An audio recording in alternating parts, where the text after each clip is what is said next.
Andrews University. His current study looks at the paradigm shifts in geopolitics towards a new world order titled Fear of Equality, Instilling Meritocracy. Dr. Tembe is the author, also not only for the book that we are launching today, but other books that he has written before, including Ubuntu Beyond Identities, is seen to as a performative turn of Ubuntu, Real African Publishers. It was published in 2020.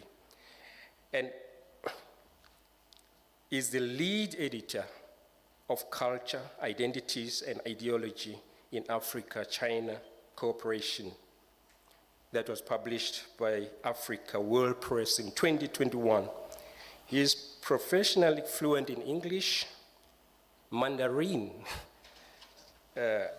Portuguese, Kiswahili, Swedish, Sesotho, Xitsonga, and isiZulu.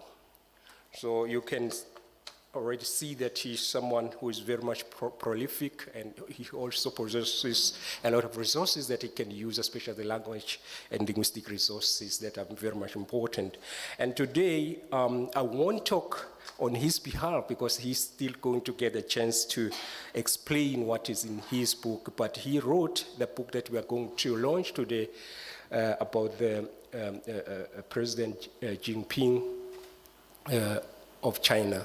So it was very much important to hear an African perspective from someone who's from Africa about this influential leader who can influence the whole world, and we can learn a lot from him.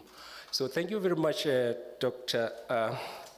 Tembe, for allowing us, or for making us to come here, because we came because of you. You invited us. We are your guests. Thank you very much for doing so. Now I will hand over to the Director of School, Professor Sianga Charlie, to give a word of welcome. Thank you, Prof.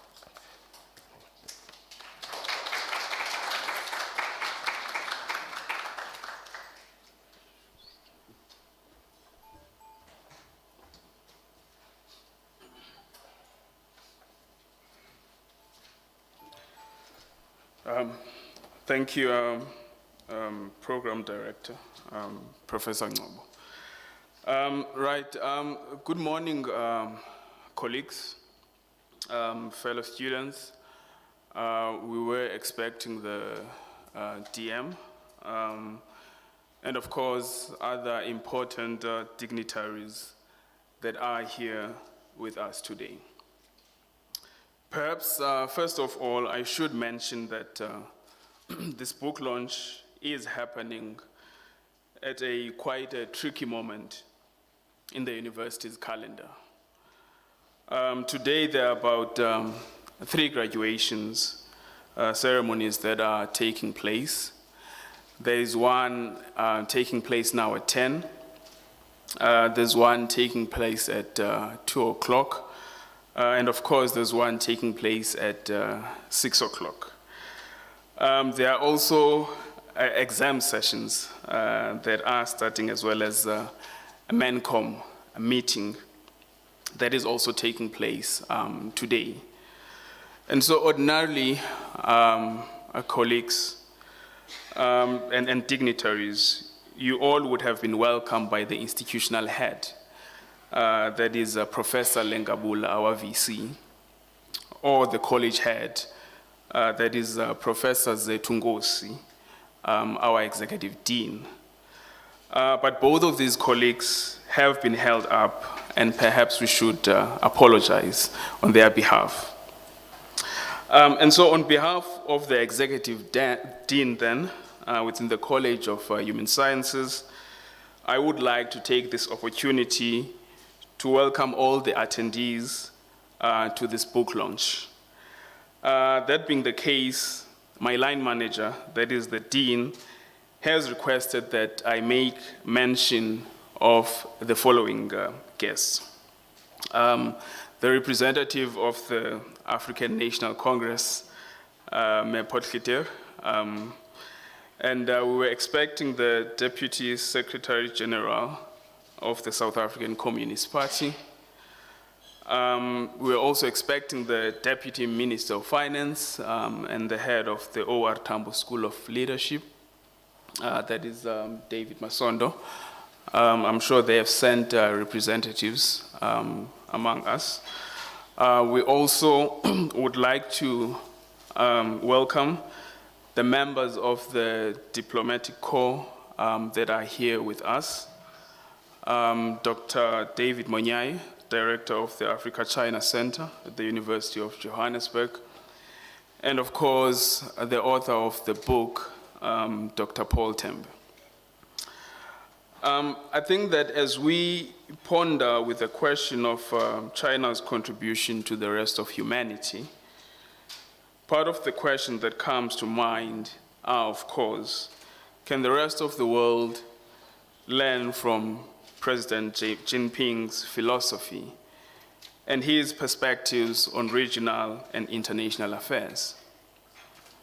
On China's perspective on global challenges and their perspective on solutions, on the aspirations of that country and how these find expression on the global stage and in matters of global affairs. And I think that the answer to this, of course, is a resounding yes. China has lifted millions of people out of poverty through a mix of strategic economic interventions. The country is leading in technology, in innovation, and in talent development. And so certainly, the rest of the world should be obsessed with understanding the Chinese approach to doing things. And certainly, we do anticipate that the book output by Dr. Tembe will give us a better insight into, first of all, President Jinping's philosophy and which aspects can we model as we explore and grapple with world's best practices when it comes to lifting out our very own populations out of poverty. Of course, the message from the deanery is that this book is an important South African attempt and contribution at understanding President Jinping's philosophy, his thought processes, the art of leading, and how these have enabled him to govern the People's Republic of China. And so the colleagues do look forward to reading the contents of the book and understand the art of leadership as per the President Jinping. And so with these few words, the deanery thus then welcomes everyone to this book launch, and we do look forward to the intellectual stimulating session that is about to unfold. Thank you, ladies and gentlemen.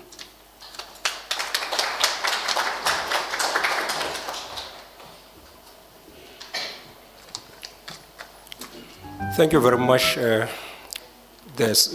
Prof. Charlie, the School Director of Arts in the College of Human Sciences, especially for representing also the high management of this institution, and also we have accepted the apology in terms of what you have said and the commitment that other leaders are having. Colleagues, we will now go to the next speaker, Mr. Zigang Li, Mr. Li, who's in charge of the affairs of the Chinese embassy. Thank you very much.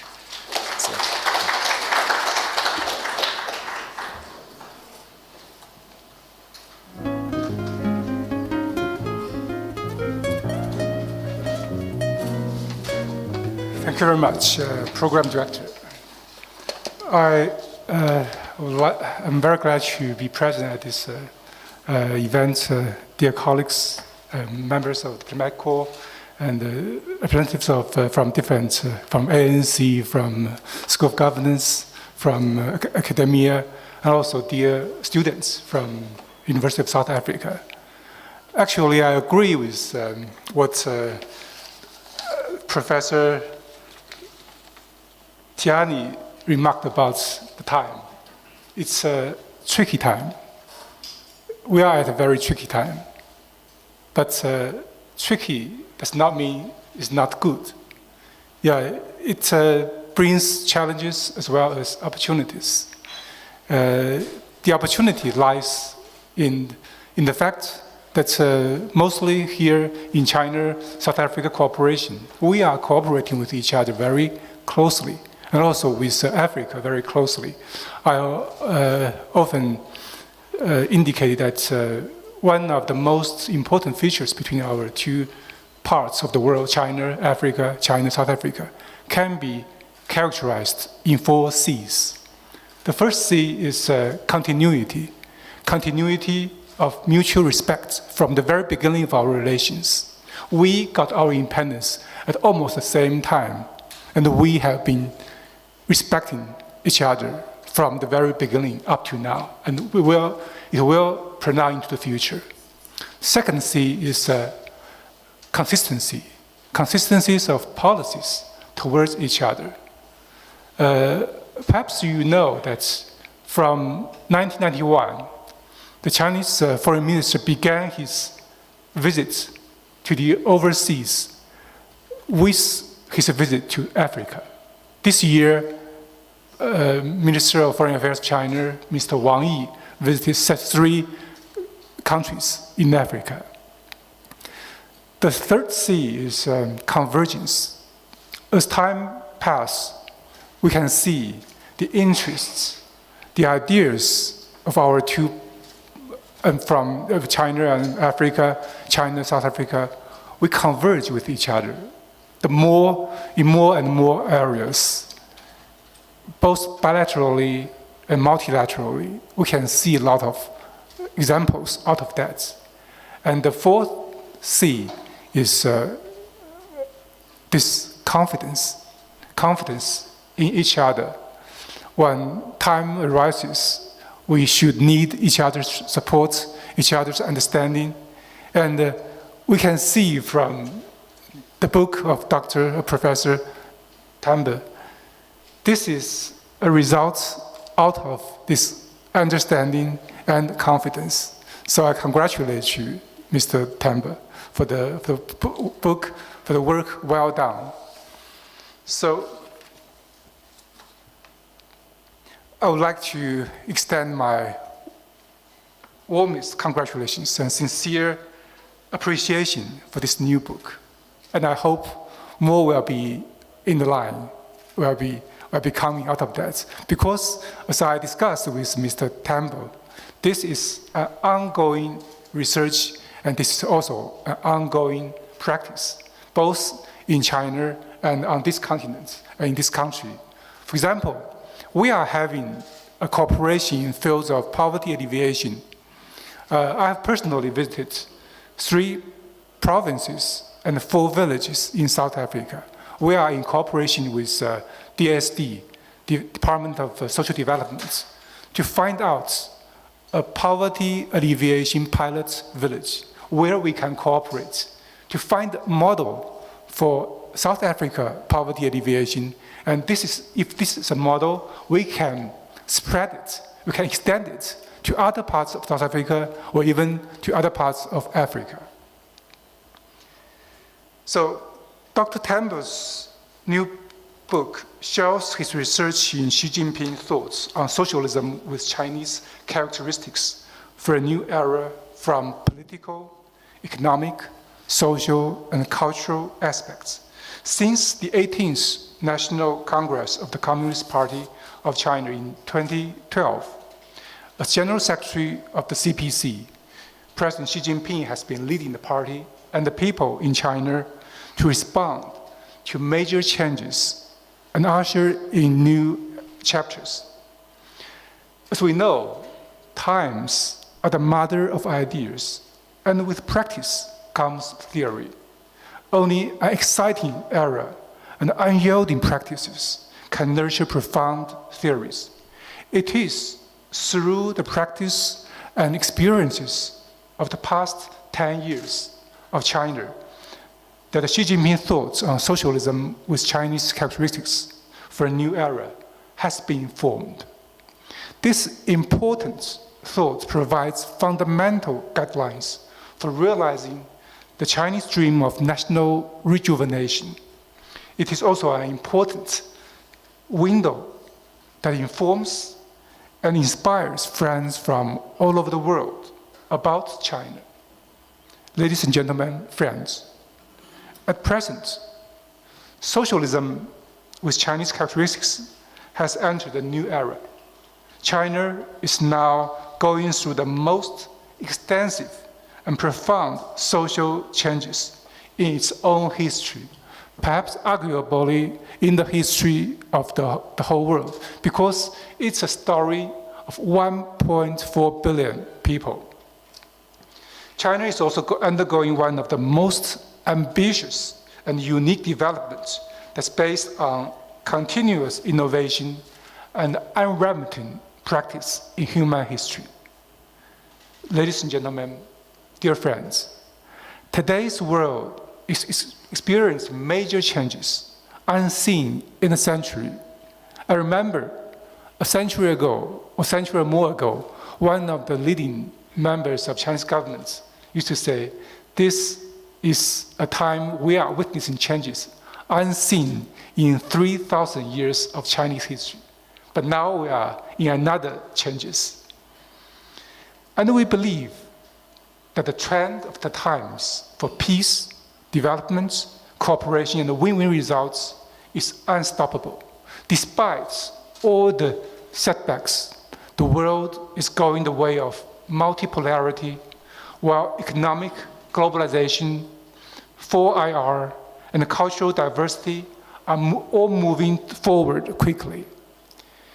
It's in line with these cascading changes that the global governance system and the international order are also changing at an accelerated pace. We are fully aware there's not going to be a very smooth sail.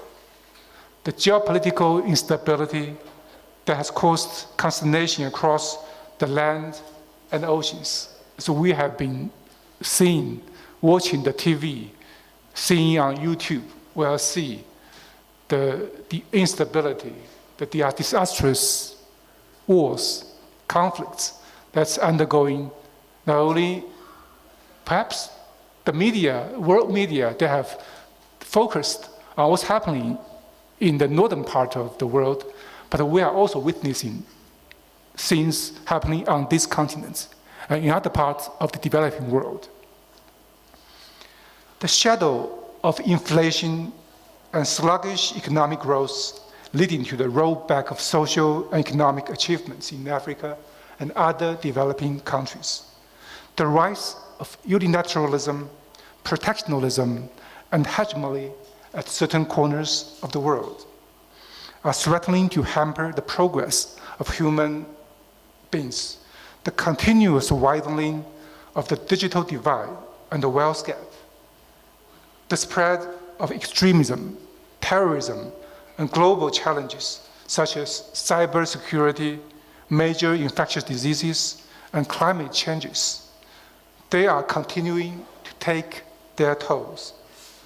What is happening to our world? And what needs to be done in tackling these challenges? This is a question that the whole world is asking, and it's also a question that we in China must answer.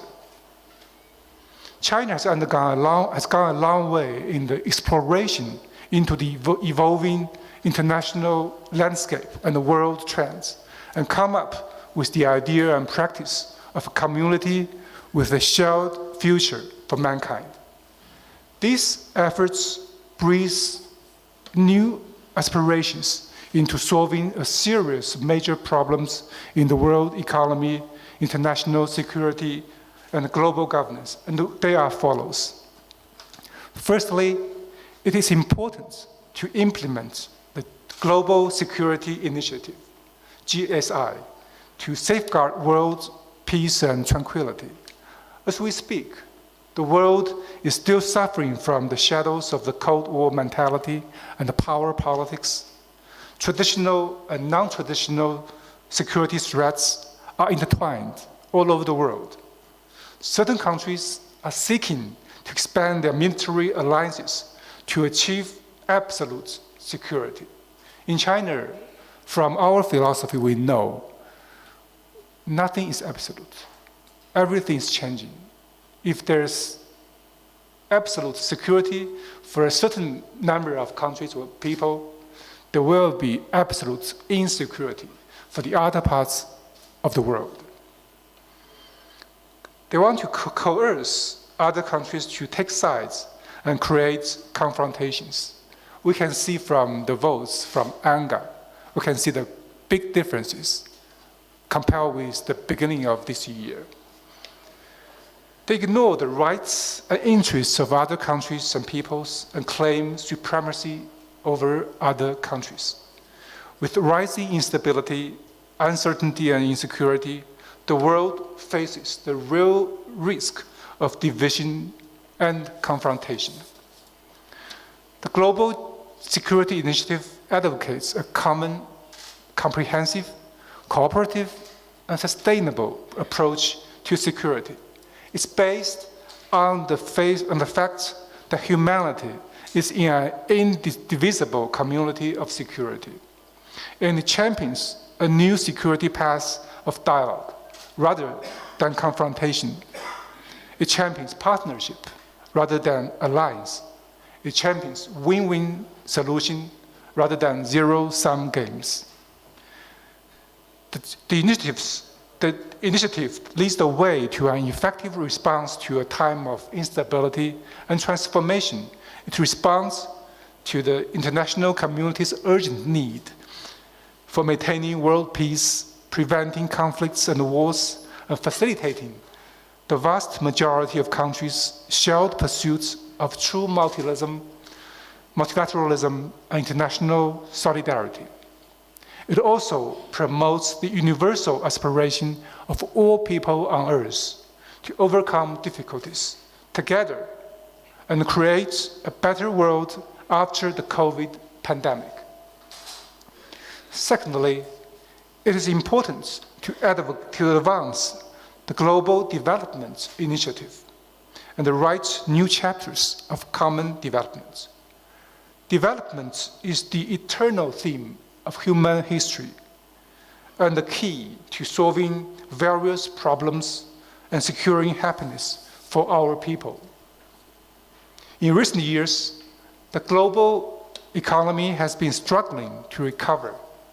We can see the challenges faced by Africa, by China, by the other parts of the world.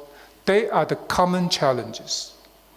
To tackle this common challenge, we need international development cooperation. Development issues have been increasingly marginalized in global agendas, and the implementation of SDG 2030 has been stalled. The United Nations, the World Bank, the IMF, they have all predicted this goal might not be realized by 2030. It is against this backdrop that President Xi Jinping proposed the Global Development Initiative that advocates inclusive, balanced, coordinated development, which focuses on win-win results and common prosperity.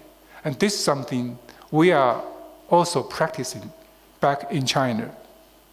The GDI proposes to build international consensus and an international environment conducive to development, to cultivate new momentum for global development, and to build global partnership for development. President Xi also announced major measures. They include to create a global development and South-South cooperation fund to increase input in the China UN Peace and Development Fund and to set up a global development promotion center, among others. The GDI has so far received positive responses from all over the world. More than 100 countries and international organizations have been supporting this initiative, and more than 50 countries, including South Africa, have joined the group of friends of GDI.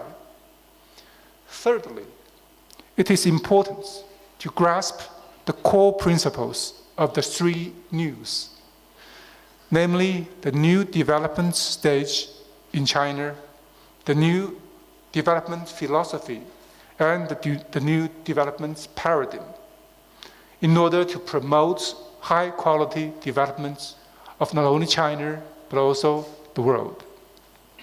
Right now, China is in a new development stage of fully building a modern socialist country marching towards the second centenary goal.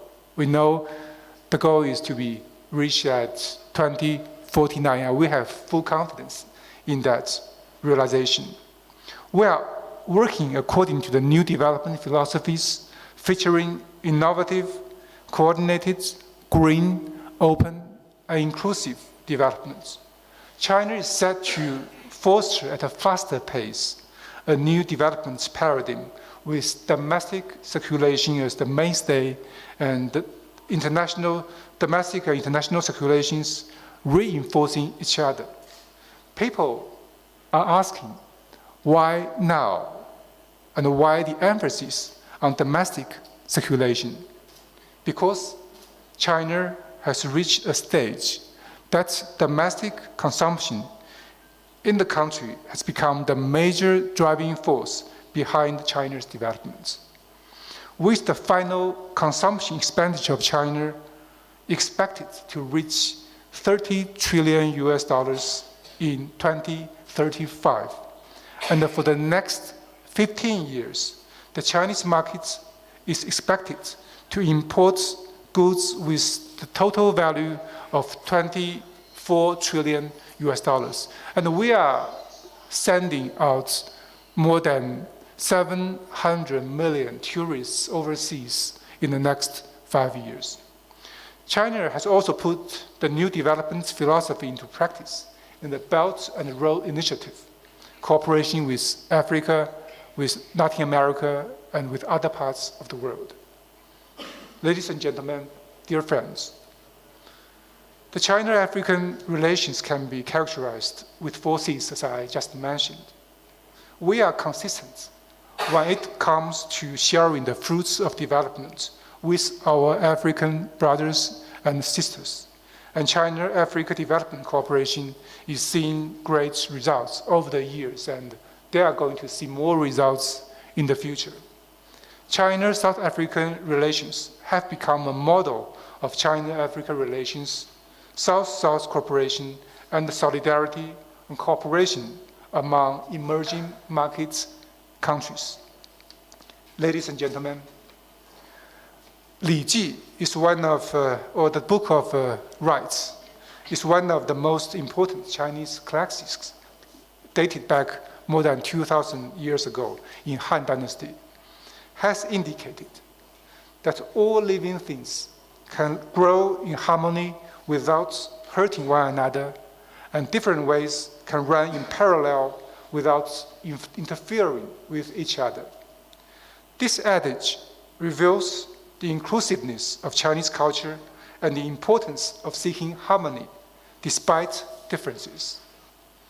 President Xi Jinping pointed out that each country is unique with its own history, its own culture, its own social system, and none is superior than the other. No country should or has any right to impose its political system on other countries. It is only up to the people of each country to decide what kind of development path is going to follow. For China, we have been progressing successfully on the path of socialism with Chinese characteristics, one that suits our own national conditions. As comrades plus brothers with South Africa, China is ready to work with the South African side to strengthen exchanges and mutual understanding, and to support South Africa to explore development paths suitable for its own national conditions. We will further cooperate with South Africa in the following way. First, to strengthen the exchange of experience in governance, and this is one of the results out of our exchange. China is ready to better connect development strategies with South Africa. Our experts in various fields, be it infrastructure, science and technology, or even this satellite technology, they are exchanging ideas with each other.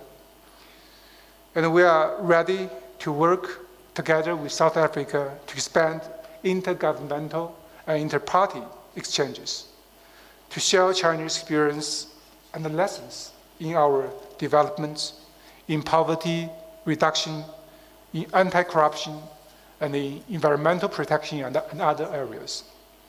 Second, to deepen practical cooperation in various fields.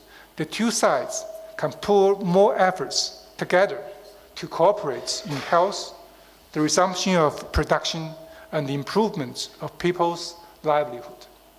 We can intensify cooperation in trade, investments, production capacity, infrastructure and human resources, and expand cooperation in the digital economy, high-tech, clean and renewable energy. I would like to make advertisements here. The Chinese universities, they are recruiting students from countries, including South Africa. So we hope more students from South Africa, from this university, can go to Chinese universities to study there, to research there, and to bring back what you learn there to South Africa and to improve the livelihood, to improve the development of this country. So these efforts, I think, they will bring more tangible results to our two peoples. Third, to expand exchanges and cooperation in people-to-people and cultural spheres. This is one of the most important areas that we should strengthen our cooperation and exchanges. Relations, foreign relations, is about people, is for the people. Without people, this relation is built on sand. The launch today of Dr. Tanvi's book is very timely. It will help our two sides enhance the exchange of ideas, build trust, and promote mutual appreciation between our two countries, our two civilizations, and our two peoples. Ladies and gentlemen, this year, both China and South Africa, we will have very important political agendas. The ANC will convene its 55th National Conference by the end of this year, and the CPC, in less than a week, will convene its 20th National Congress. The CPC National Congress will be an important meeting at a very critical time as China embarks on a new journey towards its second centenary goal of building a modern socialist country in all aspects. At this National Congress, the CPC will fully review the major achievements made and the valuable experiences gained in China's reform and development endeavors. It will also formulate programs of action and overarching policies to meet China's new development goals for the journey ahead in the new era and the new expectations of the people. China will continue to follow the Chinese path to modernization, to achieve its rejuvenation of the Chinese nation. And we will continue to promote the building of a community with a shared future for mankind. By so doing, we will create new opportunities for the world with new advances in China's developments and contribute towards world peace and development and human progresses, despite all the transitory challenges and difficulties. The Chinese side is ready to take this opportunity to continue to strengthen communication exchanges with South African political parties and all the societies. We will work to usher in a new prospects for the China-South Africa Comprehensive Strategic Partnership and to foster a closer China-Africa community with shared future.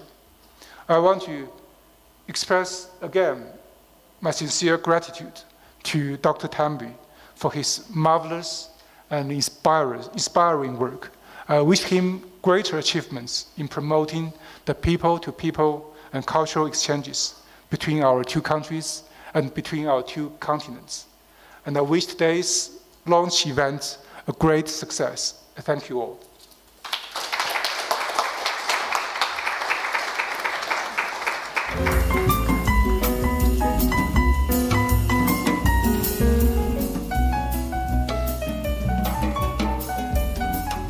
Thank you very much, His Excellency, Mr. Lee. That was very inspiring and also making us to think about ways of how we can engage in cultural exchange. I think one of the things the department is doing here is also to keep Mandarin as the language that will also facilitate that exchange. And we also had a situation in the past where I saw a group of students from China learning isiZulu here in South Africa. So it was very exciting just to see that cultural exchange happening in terms of languages. So we are committed in keeping that collaboration and also making sure that we have instances where we work together to develop our countries. Thank you very much, Mr. Lee. Thank you. Colleagues, the next speaker is Ms. Potgieter, who is from O.R. Tambo School of Leadership, board member, and she's board member and African National Congress General Manager. Over to you.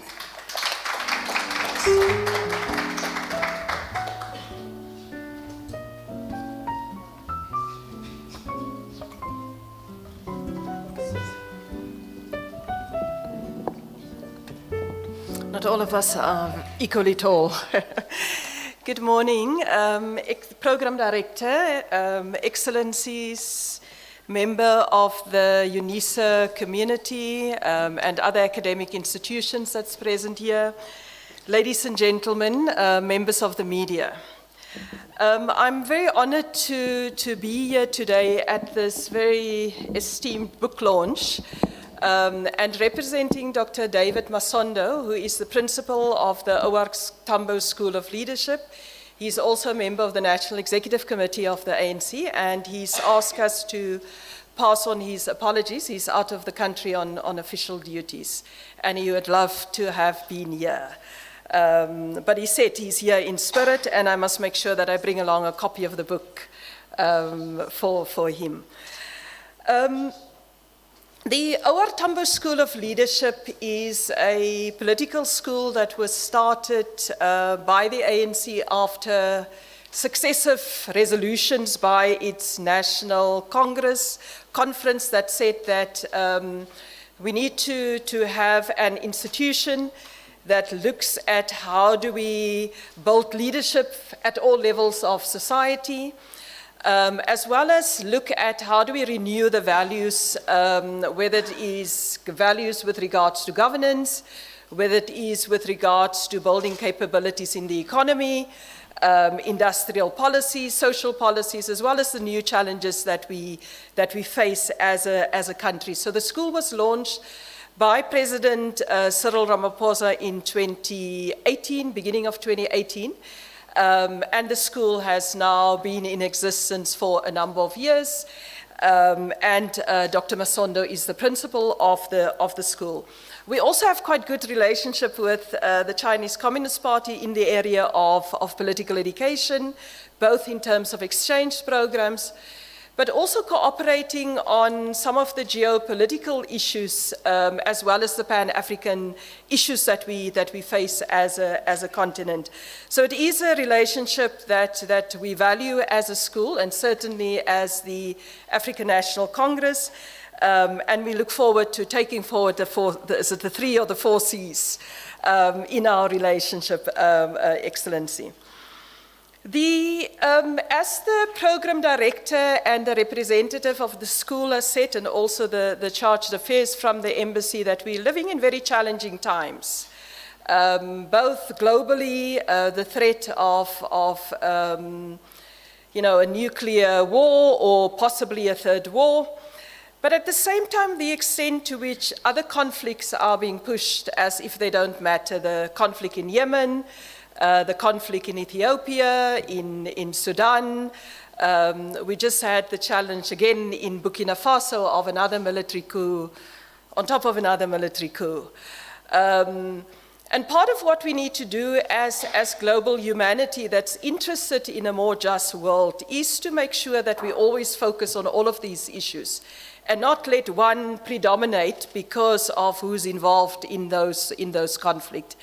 I think as part of the African continent, we certainly need to make sure that our pledge, when we adopted in 2013 the solemn declaration, when we said that we want to silence the guns, we should not forget that that is still a part of our challenges as a continent, but also part of our pledges as a continent to silence the guns.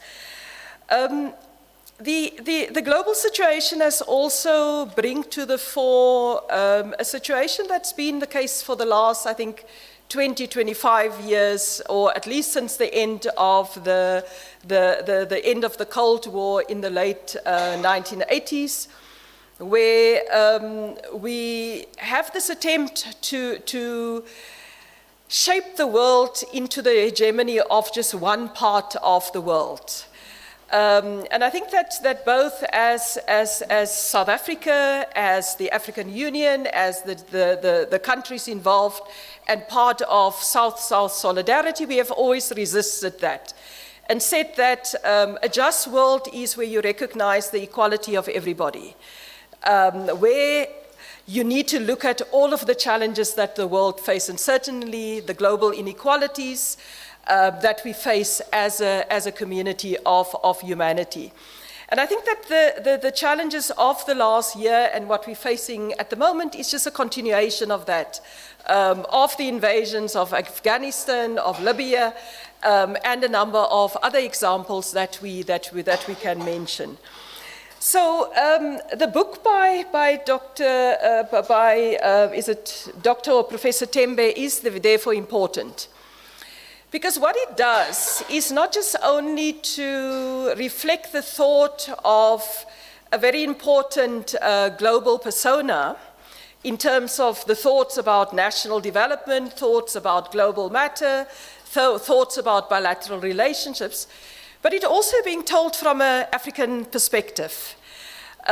Because at the end of the day, telling our stories are important, giving voice to our stories, whether it's stories of Tanzania, or the stories of South Africa, or the stories of the Burkinabes, or the stories of Egypt, are very important. But it's also important for us as Africans to give our perspectives about what's happening in the world and how we view developments in other countries. So Dr. Tembe, congratulations for this really important work. And I've just heard about lots of your other books that you've written. And I think it certainly helps as a continent to learn from others, but also at the same time to reflect it and say, what does it mean for us in South Africa? What does it mean for Africa? What does it mean for our world today? As the chargé d'affaires said that this year we are facing the Chinese Communist Party is having in a few weeks' time, or a couple of weeks, a very important Congress, and the African National Congress will also face a Congress at the end of the year, its 55th conference. And the major theme of this conference is this question about renewal. How do we, after how many years is it now? Over 27 years in power. How do we make sure that we take a very hard look at what we've achieved over that period, but at the same time also look at the challenges and then chart a way forward about where do we go from here, in a way that say that both as an organization, but also as a country, what were the dreams of the founding mothers and fathers of our freedom, not just South African freedom, but also African freedom, because South Africa matters not just for South Africans, but also for the rest of the continent and the rest of the South communities. And certainly we look forward to watching what's happening at the CCP Congress and learning from your experience, and at the same time as we prepare for our own conference as the African National Congress.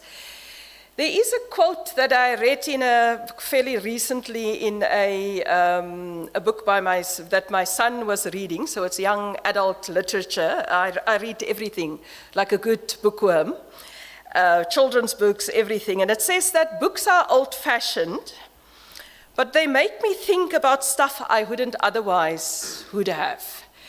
And that is the importance of book launches and sharing experience by writing down what we learn, telling our stories, because it opens up a different world for us that you wouldn't otherwise have experienced by just opening a book and reading about other experiences. And I think that this book is very special, because it doesn't just inform us about another experiences, but it also helps us to tell us how, as Africans, we should relate to that experience. So I certainly look forward to reading the book, and congratulations to Dr. Tembe for this effort, and I wish you well in the future. We've just heard that UNISA is having a very important experience today. You have graduation. I think graduation is much more than for students. It's all the investments that parents, family members, friends and communities often have made into students. So certainly congratulations to the UNISA community. And good luck to those students that have to do the exams.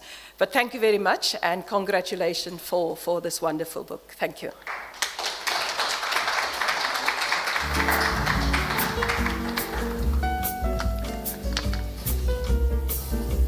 Thank you very much, Ms. Potgieter, for such a encouraging talk and presentation, especially in terms of the relationships that the country has with the Republic of China.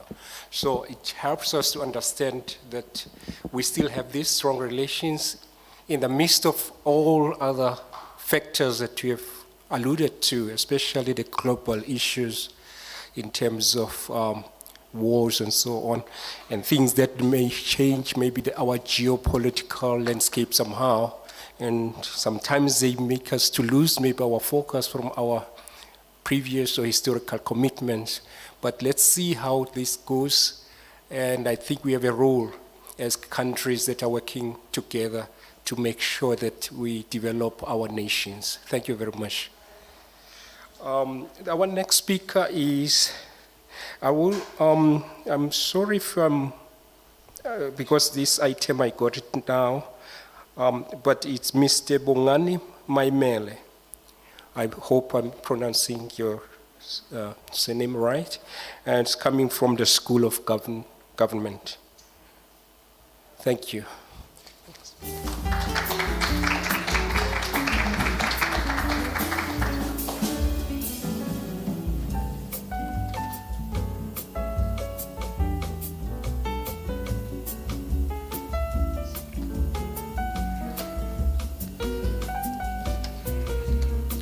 Minister Li Zigang, our friend from the Chinese Embassy, colleagues, friends, standing here on behalf of the Principal of the National School of Government, Professor Busan Naweni.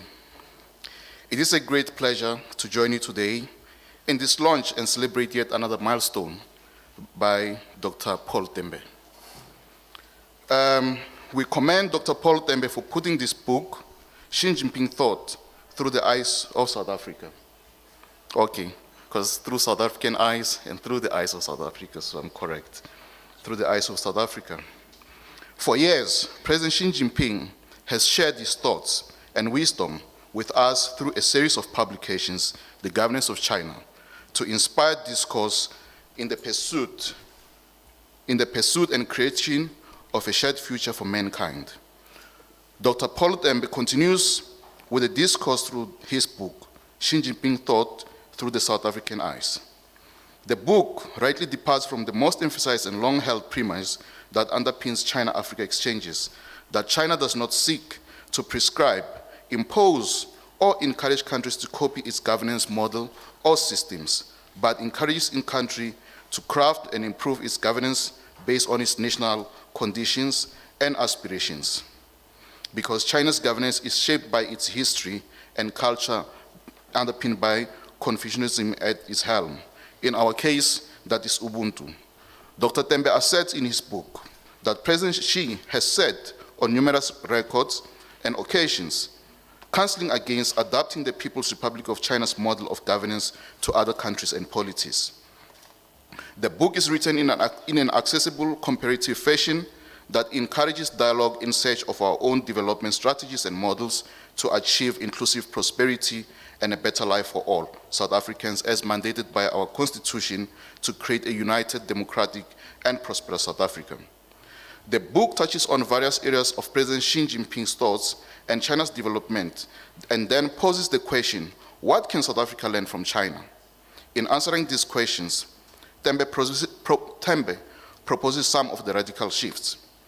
China's rise is inspirational, and there's a lot that South Africa can learn from China's successes.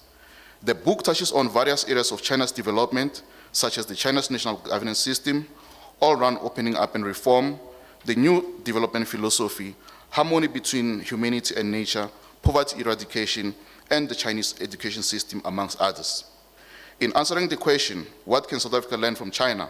Perhaps we must attribute China's success to two main things. One, China's national governance system and opening up and reform. These two areas have laid the foundation for China's successes. These two have enabled China's economy to grow, and this growth used to pursue the happiness of the people of China. To sustain these successes, China made huge investment in education with strong emphasis on technology and innovation. This came through the pursuit of meritocracy and building strong state institutions to drive the desired development. At the center of this has been policy consistency and long-term planning. These are the main lessons that South Africa can draw from this book and from President Xi's thoughts. While South Africa has made significant progress in setting functional state institutions that allows the prevalence of law and order under a constitutional democracy, South Africa remains a highly unequal society with most people not working and living in poverty. South Africa bears the imprints of its past and seeks to build a united country with a shared prosperity. Underlying these triple challenges are the need to build state capacity, fight crime and corruption, grow and build an inclusive economy, improve education, infrastructure development, secure energy, and land reform to undo apartheid patterns to unlock growth potential. The state is carrying all these responsibilities, Dr. Tembe. Therefore, I would like to answer Tembe's question of what can South Africa learn from China from a state capacity building point of view, and recommend that South Africa can take a leaf out of China's governance, opening up and reform, as well as its education. On governance, Tembe argues that South Africa has no policy consistency and now still criticizes the 5-year political term and calls it short-termism to implement policy, and recommends radical policy shifts. I quote, first is the courage to make drastic changes in developmental policies. The second would be to strive for policy implementation, no matter how uncomfortable the norm is in the short term. The third is that there should be a focus on long-term strategies. Fourth, policies should aim at inclusive growth instead of the current belief that markets can solve the delivery of public goods outside of state control. that is Tembe saying that? So we respond through the review of the book that Dr. Tembe wrote. Please allow me to call you Tembe, because that's how we cite you. South Africa is not short of progressive policies and has demonstrated policy consistency and the wisdom to adopt various plans from the RDP to the current National Development Plan to achieve the same policy vision of South Africa, which is to build a united, non-racial, democratic, and prosperous South Africa. South Africa, like I said, bears the imprints of the past and has people divided along demographic, economic, and spatial divides. This has an impact in terms of access to opportunities and quality services, and has also an impact on family ties. I'll come to that point because you speak about family ties as a unit in China. While I'm not here to prescribe, well, I, meaning Prof. Busani Naweni, because I'm speaking on his behalf, while I'm not here to prescribe the governance model, I believe that the public sector should be based on meritocracy in the political and administrative spheres. The book is, however, right, Dr. Tembe, to recommend that South Africa needs to build implementation capacity and long-term planning to achieve its vision. On the economy, this is where it's very interesting. China, most people think that China is a socialist country. Well, it is, with Chinese characteristics. It was in the time of President Deng Xiaoping where the 4 modernization resulted in China's rapid economic growth through an open market system.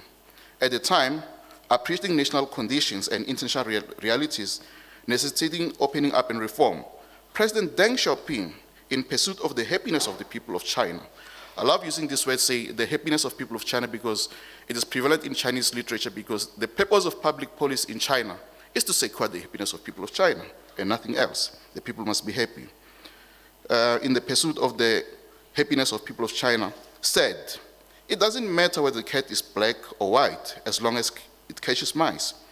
This quote is sometimes mistakenly attributed to President Nelson Mandela here at home in our quest for the best strategies to achieve the vision of South Africa. This opening up and reform inspired South Africa in its search for the best suitable plans to implement its policies to build an inclusive society of shared prosperity, as evidenced from the RDP, GIA, ASGISA, to name a few, and the current National Development Plan. Chinese growth is attributed to the crafting of socialism with Chinese characteristics that committed in its 14th five-year plan to open itself to cooperation around the world. Socialism with Chinese characteristics is basically a market economy with Chinese characteristics where President Xi says that where President Xi says Tembe reaffirms a commitment to developing the public and non-public sectors of the economy as a way to allow common prosperity for all. Most importantly, what we can learn is the upholding of public ownership while allowing various forms of ownership to develop side by side to leverage the critical role of the public sector in advancing common prosperity. This leaf that South Africa can pick from President Xi's thought. On opening up and reform, Tembe asks, what can South Africa learn from the successive development strategy of China's opening up and reform in 1979 to today's high-level opening up? As we seek to answer this question, let us remember the words of Amilcar Cabral. Always bear in mind that the people are not fighting for ideas, for the things in anyone's head. They are fighting to win material benefits, to live better in peace, to see their lives go forward, to guarantee the future of their children. Let us also ask ourselves, borrowing from Prof. Kishore Mabubani, who says, China succeeds because of government, and India succeeds in spite of government. Then what about South Africa? We have been consistent in our policy choices, but progress is slow. The book identifies implementation capacity as a weakness. This we must remedy through building a capable state and long-term planning drawing from lessons of the National Development Plan, which is our first long-term plan to ensure consistency, confidence, and continuity. I didn't speak about the 4th C, perhaps convergence as well, Minister Lee. On education, I love this point when we reviewed the book. This was very interesting for me. Education is the backbone of every society. The book rightly attributes China's successes to its education system and asks, what can South Africa learn? The book cites one of the most unique features of Chinese society, centrality to the family.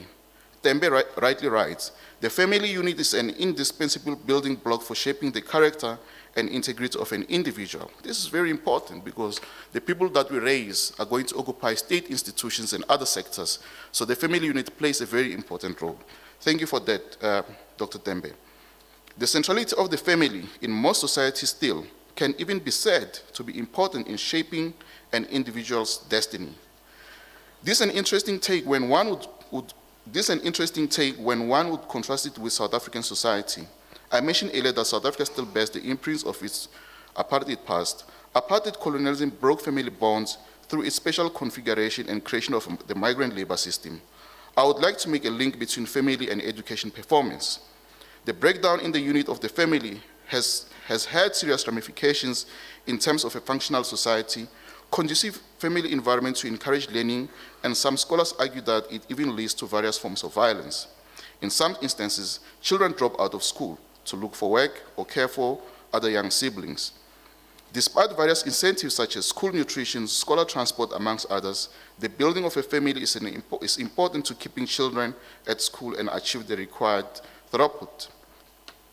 What we can learn from China is to reconfigure geographies, to build and strengthen family ties, to instill values in order to promote the building of a responsible citizen who would respect others, respect the laws of the country, and be a good citizen who actively participate in building a united and prosperous South Africa. Indeed, degraded family values is always an important cause of officials violating discipline, as President Xi Jinping who says this. South Africa therefore needs to foster social cohesion to build nation and patriotism. In today's world, characterized by VUCA, the VUCA world, there's a need to strengthen the education system across all levels of the system and include innovation and vocational training to build skills for present and future jobs, as per the Fourth Industrial Revolution. It is a well-known truism that innovation separates successful countries from their competitors. Innovation is an essential ingredient of a country's economic standing, capacity to produce new ideas and technologies, and ability to address and transcend crises. The TVET colleges have a role to play in this. It should, however, be noted that the family unit in China could be playing a significant role in education outputs. Hence, the need to build family in South Africa is important to creating a conducive environment for learning. The education system of China is therefore the one that enables high-end quality development that Tembe speaks in his book. On COVID-19 and ethics, also very interesting there. The state is committed to building an ethical public service, the South African state.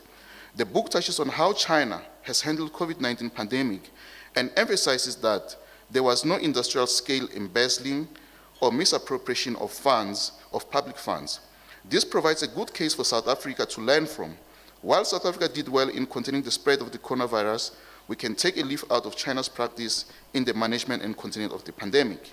Consistent with building a world of shared prosperity, which is consistent with South Africa's foreign policy, China rejected vaccine nationalism and pledged solidarity with many African countries in the manufacture and distribution of the vaccine, thus upholding the principle of leaving no one behind. Dr. Tembe, congratulations on your book, and thank you very much.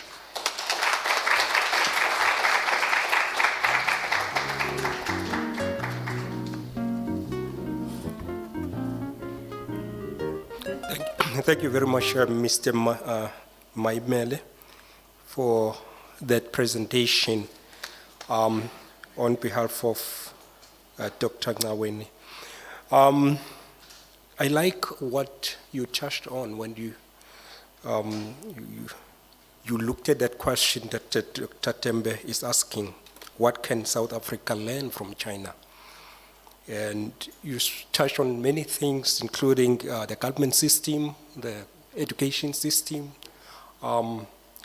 the transformation, and there's a concept that was interesting, the short-termism. It's very much important because in other countries, the governments, they give themselves enough time to make sure that their commitment in social development is being achieved. Otherwise, in this idea of short-termism, someone comes in and maybe they pick up towards the end of their term and then they stop and then we start another term and the people, they're still acquaint themselves with the system, maybe it takes about another 3 years, you know. So that's very much important. And also what's an important thing about the centrality of the family.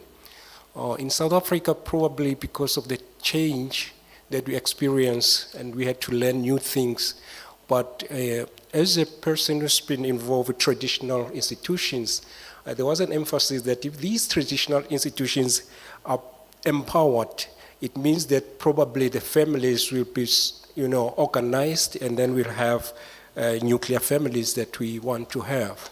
So, but probably we need to go back to our traditional systems also, to use traditional systems, because we get lost within the political environment, which may be foreign to us. So it doesn't really symbolize what we are.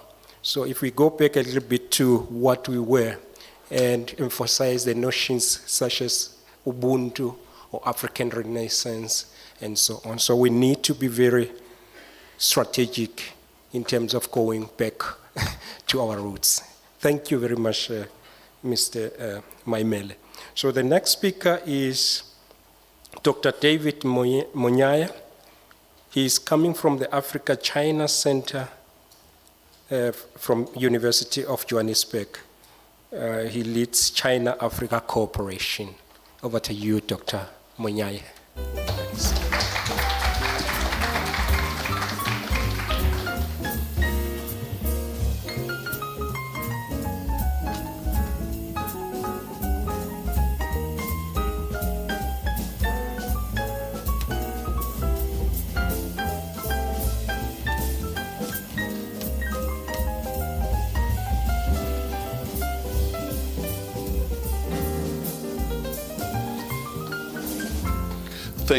Thank you, Chair.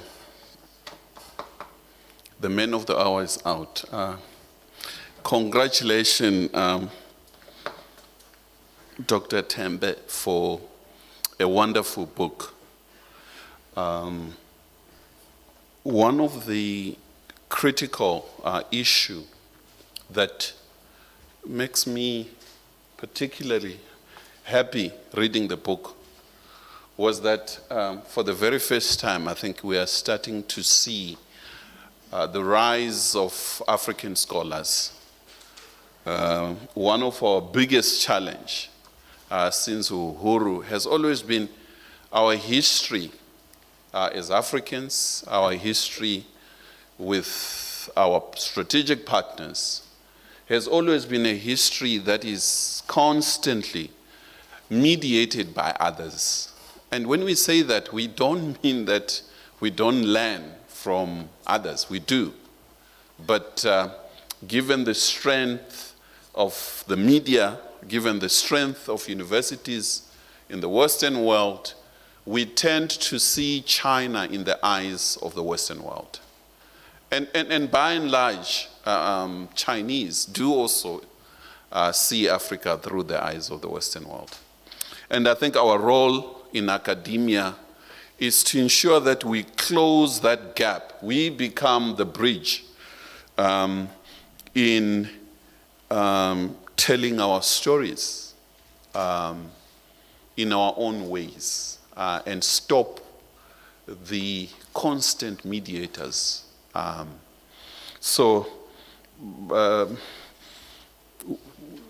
Thank you for an excellent book. My colleague, anyway, his representative. I'm a professor of international relations, so when I talk to my students in government, in private sector, and everywhere, I always talk about meritocracy, not in a theoretical way. We talk about simple things, potholes, lights, water, that must be there in 24 hours, 7 days a week. And I say this with an understanding of nationalist parties, including ANC. But I just don't focus on ANC. I focus on all nationalist parties, because we're really facing a crisis, and we have to be very frank with each other. I looked at the outcome of the election in Lesotho. They're telling us a story. I looked at the elections in Angola. They're telling us a worrying story. Events in Namibia, in Zambia, and in Zimbabwe that is facing elections soon. We're indeed worried, not because we like to criticize. No, we love these parties. They are an important anchor in our history. And therefore, I think our duty is to ensure that we are critical enough, frank enough, to keep them in power for us to achieve the original mission of the revolution, which is to uplift our people from poverty. There's nothing else. There's absolutely nothing else. These parties are supposed to uplift our people. So, starting on the 16th of October, the Congress, CPC, comrades in China are packing their bags to the Congress as we speak. And let me take this opportunity to congratulate President Xi Jinping, Comrade Xi Jinping, comrades within CPC itself, and the delegates, and wish them a successful Congress. This Congress, since 1949, coming to power of CPC in China, it's of strategic importance. It's a unique Congress, in my own view, because of the national, regional, and continental events to guard the revolution in China.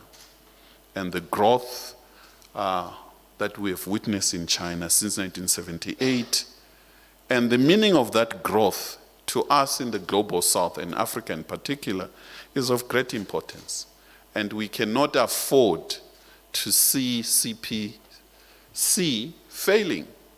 We, as much as hold our nationalist movements to account, we as comrades in the trenches with CPC, as we always have been, encourage them to hold the front for the better of Chinese people and all of us in the global south. We cannot develop without some of these things. So therefore, I would like to, the Congress is expected to continue with the work that China has undertaken since the 18th Congress of 2012, that ushered in the era of President Xi Jinping as Secretary General of the party. The Congress is also likely to affirm Comrade Xi Jinping's thought, and as part of an integral part of CPC's activities in increasing uncertain world. The background I've set leads us into today's event, the launch of Dr. Paul Tembe's book titled Xi Jinping Through South Africa's Eyes. In the heading above, I have broadened the scope to talk about Africa rather than South African eyes. I did this in order to comply with the directive given to me for this presentation. Dr. Tembe's book, as earlier explained, comes at a crucial time in China and its relationship with Africa. For this alone, it is an important resource and should be read by politicians, academics, policymakers, and even ordinary citizens from Africa, China, and the rest of the world who seek to understand the place of Africa in China's growth and development. Before getting into the content of the book, it is also noteworthy that the author has the book in 3 several languages spoken across Africa, This virtue makes the book accessible to more readers than would have the case it was written in one singular language. Africa-China relation, as you can hear, I always say Africa-China. I don't say China-Africa, but whenever I'm in China, I then say China-Africa, because I start by identifying ourselves. And the long-standing and the formidable relation that my fellow panelist has mentioned. While diplomatic relations started in 1956, when China and Egypt formalized their cooperation, interaction between Africans and their Chinese counterparts extend much further. There are stories in East Africa prior to the arrival of Europeans on the African continent. There are quite a number of stories that we can talk about in terms of the interaction between Africans and Chinese. And we also met in 1955 in Indonesia, a country that is going to host the G20 in Bandung Conference of 1955. We have to be very serious when we follow this history and see the outcomes of those conferences. ANC sent a delegation to Bandung 1955 as observers. And it's quite important that what we are doing, it's nothing new. We're just picking up on what our former leaders have been doing across the continent. So this speaks to the strength of the relationship between Africa and China. President Xi is merely honoring an association that has a long and rich history. So as much as we're doing that, our Chinese counterparts are doing the same, that there has always been an agreement between China, Asian progressive forces and African progressive forces to change the post-1945 world order that is pro-Western world. Within the United Nations system, we need the reforms of the United Nations so that Africa, Latin America also get representation within the United Nations Security Council. Dr. Tembe's book urges South Africa to leverage the comprehensive strategic partnership with China to fine-tune its developmental strategy. This call could be extended to the rest of Africa, while China's post-1978 reforms has become a handsome gain. Africa, for the most part, remains trapped in instability and underdevelopment. There are salutary lessons from China's experience that could be valuable for Africa's challenging circumstances. The setting of concrete targets, political stability, meritocracy that are spoken about warrant more attention in Africa-China cooperation. We need to measure what we talk about. I know we love slogans, but I think at times we need to balance our slogans with measurements. Let's measure what we're talking about. The length of the road we build, the potholes that we close, the leaking pipes that are there. We need to measure our population, the deliveries that we make. And we can't just talk. We need to do practical things for our people. This is what is demanded of us. And therefore, I'm glad that this book is holding us accountable on these specific issues. Platforms such as the Forum on China-Africa Cooperation incentivize for mutually beneficial cooperation. Africa-China relations should foster political stability, which is crucial in developing countries for development to take root. Security will also be a huge factor. Infrastructure is intrinsic to Africa's development, and thankfully China has been a seminal player in helping the continent to overcome the dire deficit of infrastructure.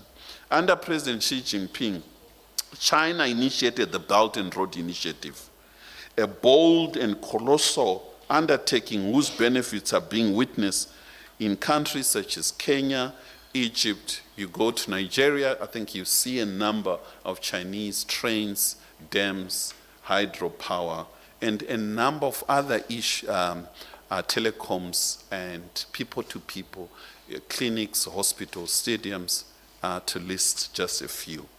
Africa-China cooperation is also laudable in that it is not dominated by aid.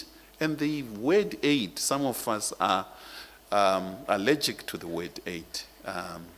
It is a terrible word to use. We need to find other terms to use other than aid. The author, Zambian author, Dambudzo Moyo, in 2009, has also talked about China's role in Africa, and she really looks deeper on the question of aid. She argues for a system that focuses more on trade and investment rather than traditional aid, which is more myopic and terminal.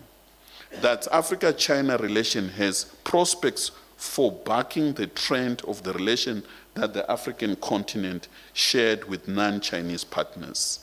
The BRI initiative will be far-reaching in its impact. Rather than concentrating on physical infrastructure, it should also concentrate on soft infrastructure such as education and technical skills. The 5 BRI priorities, which are policy coordination, unimpeded trade, facilitating connectivities, financial integration, and bonds between People's China National Development and Reform Commission in 2015 will provide beneficial beyond China. It should also be more acceptable, not only at state level, but at the level of non-state actors. I think we're starting to see, and this is what we encourage our students, that as international relation experts, we tend to, everything is all about the state. I think we also need to think seriously beyond the state. The relationship of people to people, it's important, and we need to be doing that. China infrastructure, in conclusion, Chair, China's infrastructure involvement has been massive. It has built about 100 ports on the African continent, 10,000 kilometers of rail, 100,000 kilometers of roads, 1,000 bridges. As Dr. Tembe reports, during the height of coronavirus, when most countries closed their borders, China was an economic mainstay. In Europe, for one, China-Europe freight train remained operational throughout 2021 for a total of 15,183 trips. In 2021, China offered 300,000 free COVID vaccines to 28 countries on our continent. Africa-China cooperation should be more responsive to the evolving dynamics of Africa-China relation, which are increasingly centered around people-to-people relation.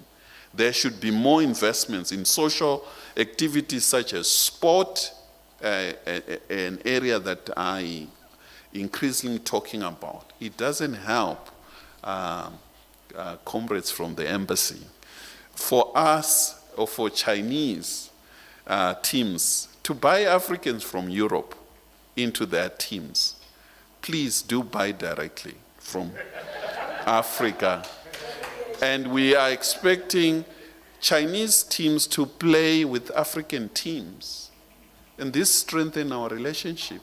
Instead of us looking at European teams playing, that's where we see Africans when they're playing in China. I think we need to close that gap.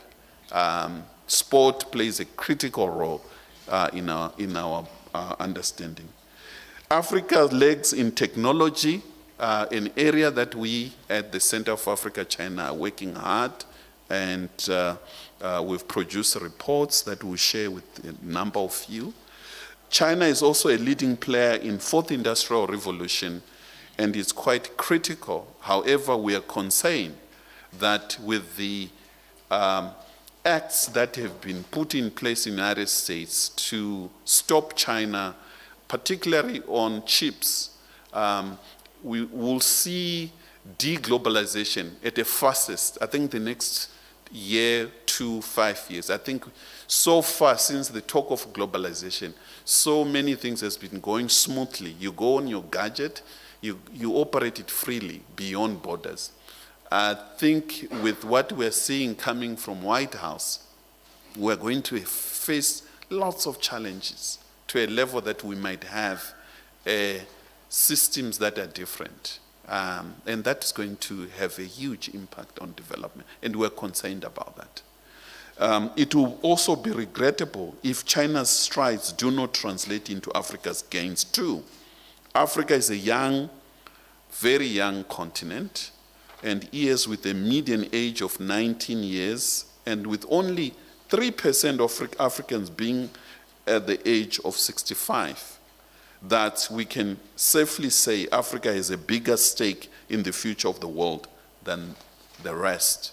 We are the future, and we all tell our friends in Latin America, in Asia, and everywhere else that the future belongs to Africa. And therefore, we're going to have massive control of the global markets.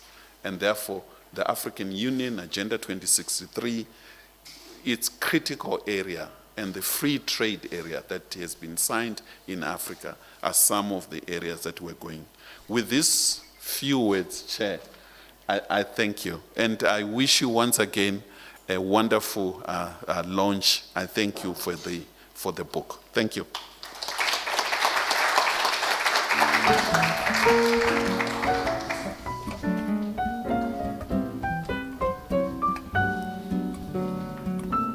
Thank you, Dr. Monier, for also emphasizing once again the role of education and technical skills. And you also talk about the importance of sports and so on in strengthening the relations among the countries. We tend to focus, as you say rightfully, that we are mostly skewed and we really do things with our colleagues or our friends from China. So we need really to go to other aspects of relations more than just economics and political relations. Thank you very much for this. Now we are going to pass on the ball to the host, someone who has brought us here, Dr. Tembe. Is now your opportunity to come and launch your book. Thank you.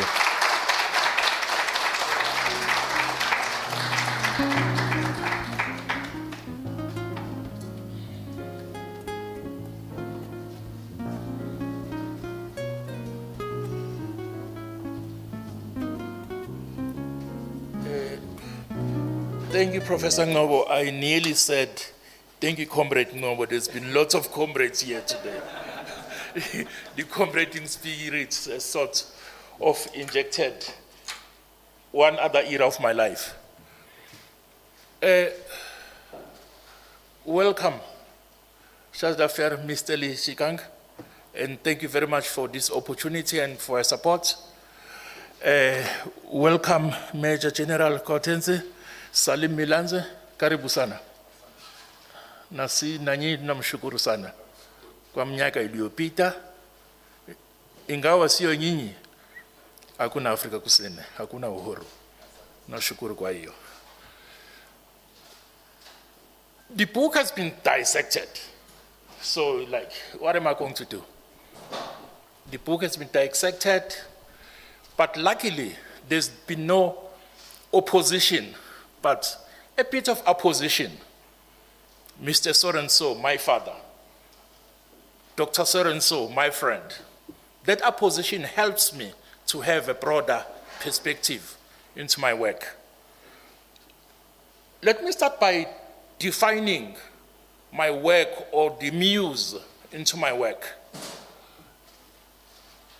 I sort of follow what I call ethnographic patterns or auto-ethnographic perspectives. I can't write about it if I've not lived it. Therefore, my life is about language. Because language forms identities. And identities identities are the foundation or the platform for practice. Maybe that's why we lack as South Africa in terms of implementation. How can you implement when there is no outright defined identity? Because that lack of defined identity, it means there's a social structure or social container or social unit that lacks. Many of my colleagues have spoken about that social unit, which is a family. I'm not here to praise China. I'm not here to blame South Africa. But I'm here to say, wow, using South African language, that's a nice car. I want to have one. How do I do it?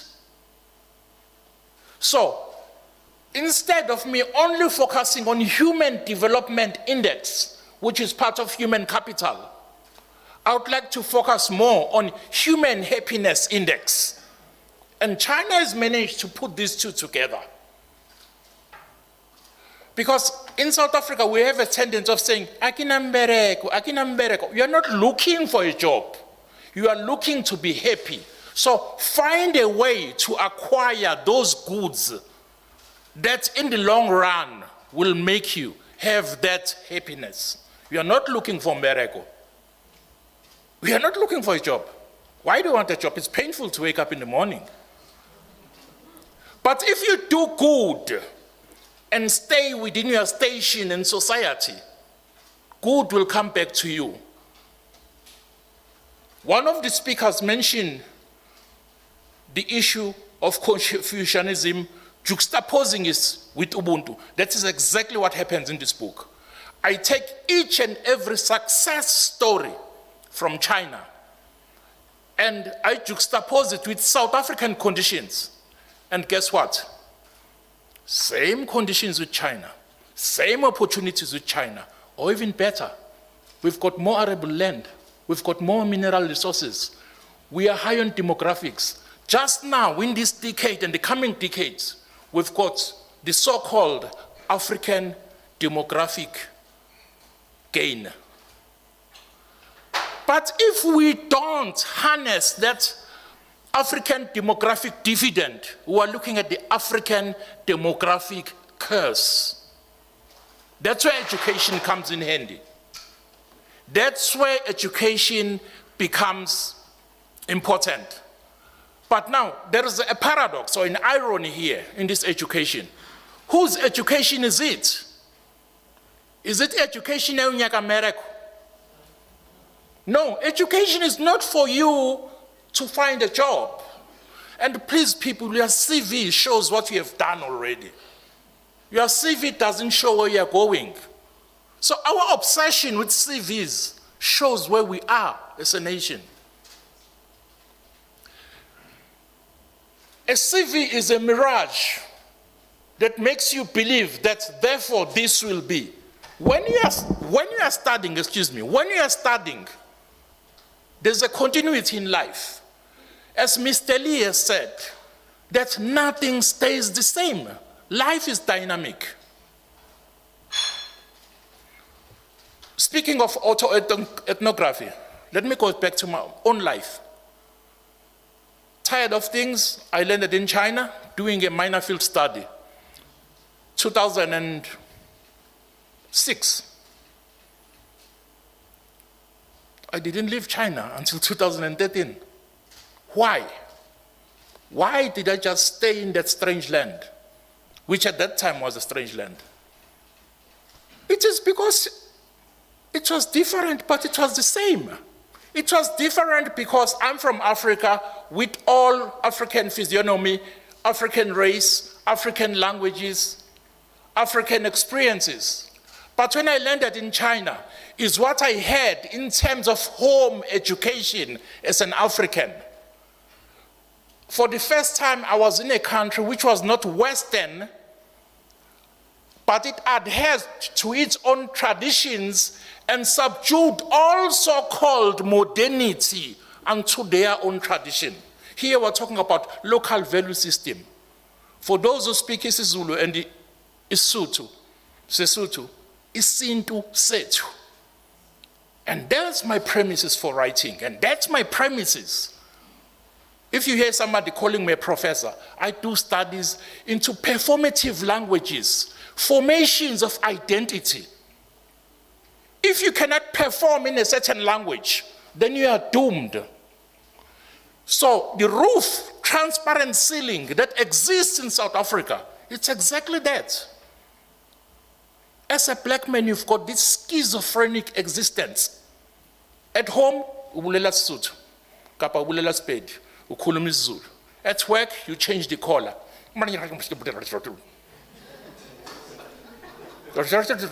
Oh, you got a twang.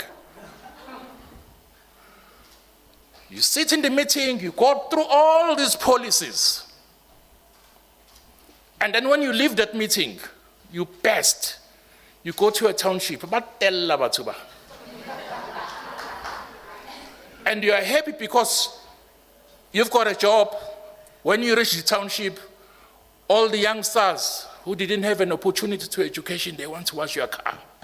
And you are happy because Prapiza is bringing a bottle of whiskey. And you are happy because you can leave that mess afterwards and come and twang again. And you are happy because you are in something and you are trying to bleach your own children. How can you bleach your own children when those who wanted to destroy you failed to bleach your own children? We've had 5 centuries of bleaching, yet we stand strong.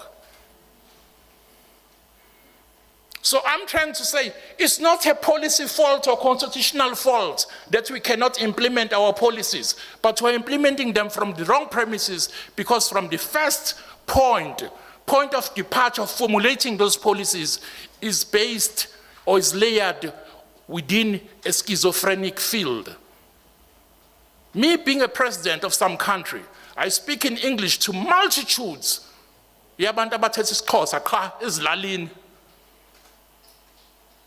Even me, I'm accused of the same fallacy. I'm here twanging. But then, can I consciously mark a departure from my twang that I do here? That's when I meet a Nyaupe boy, I make them part of society, rather than my twang being a medal of scholarship. And thus I'll say popular scholarship. One of the things that became apparent in China, we've got what we call popular academia.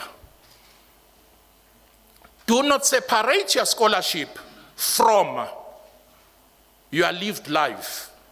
Because whom are you writing about then? Whom are you researching about? If you are going to alienate your own society in order for you to learn, there's an irony there. What does that mean? It means the respect, Ubuntu, Isintu that you learned from a family home, you have to unlearn it in order to get into the corridors of power. By the time you become a millionaire or a doctor, you've been bleached.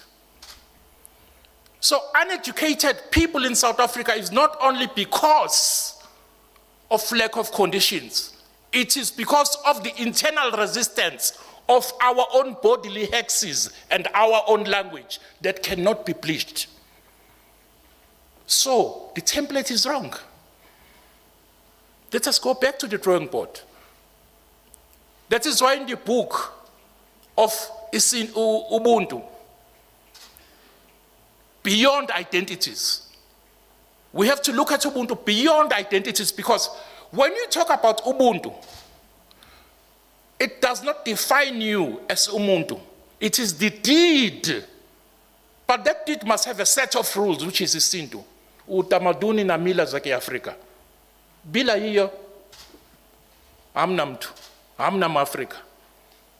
So it is within those premises that we have to first self-identify. I came to write this book because I had some questions in my last book, Ubuntu, Beyond Identities. And then I asked myself, how does China manage it? How does China manage to merge its traditions with its governance systems? How did China manage that? Those are things that I quiz. So in that sense, I not only take Chinese governance system as an alternative system, that will be a fallacy because that will be replicating.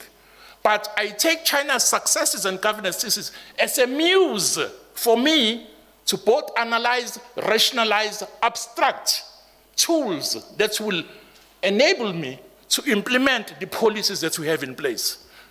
South African Constitution, we have one of the best, one of the most lauded constitution. What is the problem with implementation? Let us go back to the drawing board, try and codify that which we call Ubuntu. By the way, Ubuntu is not being good and give another cheek and all that.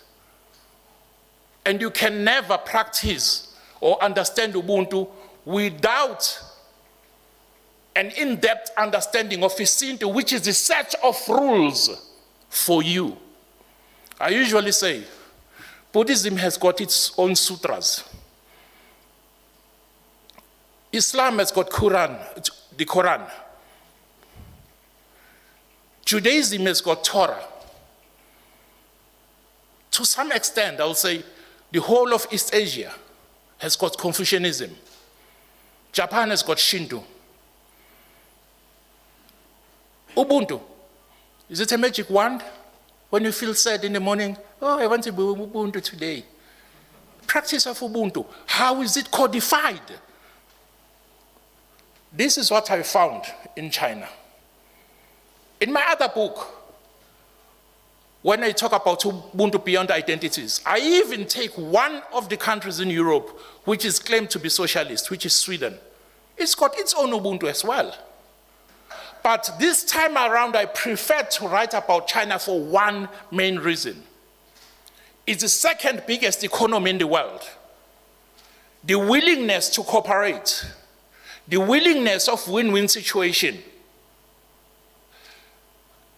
quasi-similarities, and I'll express this again, quasi-similarities of our traditions, especially on family values. Imbeko, inhlonipho, which we have among African families, is what we experience in China. But newsflash, what China does, that small family units with hierarchy of a father and a son, mother and a daughter, not in that order in terms of hierarchy, but that structure, it is replicated throughout society, whereby people proudly say that Xi Jinping is their father. A school principal is the father of those students where he is. A work unit has a father. A society, a dense society, has a father. So they've replicated the original traditional family into their governance systems, into their production system, into their political systems, which we can easily do. Now, what becomes painful is then when you realize that all of the things that I'm talking about and seeking differences and similarities, our fathers discovered it long ago, 1955, in the Freedom Charter. But the issue again is on implementation. Education, you find it in Freedom Charter. Safety and security, you find it in Freedom Charter. Equality, you find it in Freedom Charter. Housing, you find it in the Freedom Charter. The notion of being a human being with dignity, you find it in the Freedom Charter. Even the African impasse, because this impasse is not only South African impasse, even the African impasse of having failed what Dr. Monier spoke of, that I'm not criticizing our liberators or our liberation movement, but the lack of transition from a liberatory movement into a government. It is also that these national organizations, they sort of ignored the building units of society. What was taboo in a family became a norm afterwards within liberation cycles. Fortunately, we still have people alive who were there then, and they are here. Hopefully, they can give us advice to go on.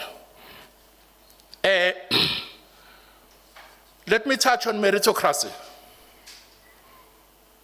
As Dr. Monier has mentioned, In my book, the work that I'm working on now, I mention fear of equality. Fear of equality. Our fear of equality is founded on the notion of zero-sum game. In order for me to have, you must fall and have nothing. And if you have, instead of me as your brother, congratulate you, someone we will see where he will end. He has got riches for now. Instead of you learning how this person did, and we put together our resources and go forward. So I call my current work, is the working title is Fear of Equality, Instilling Meritocracy.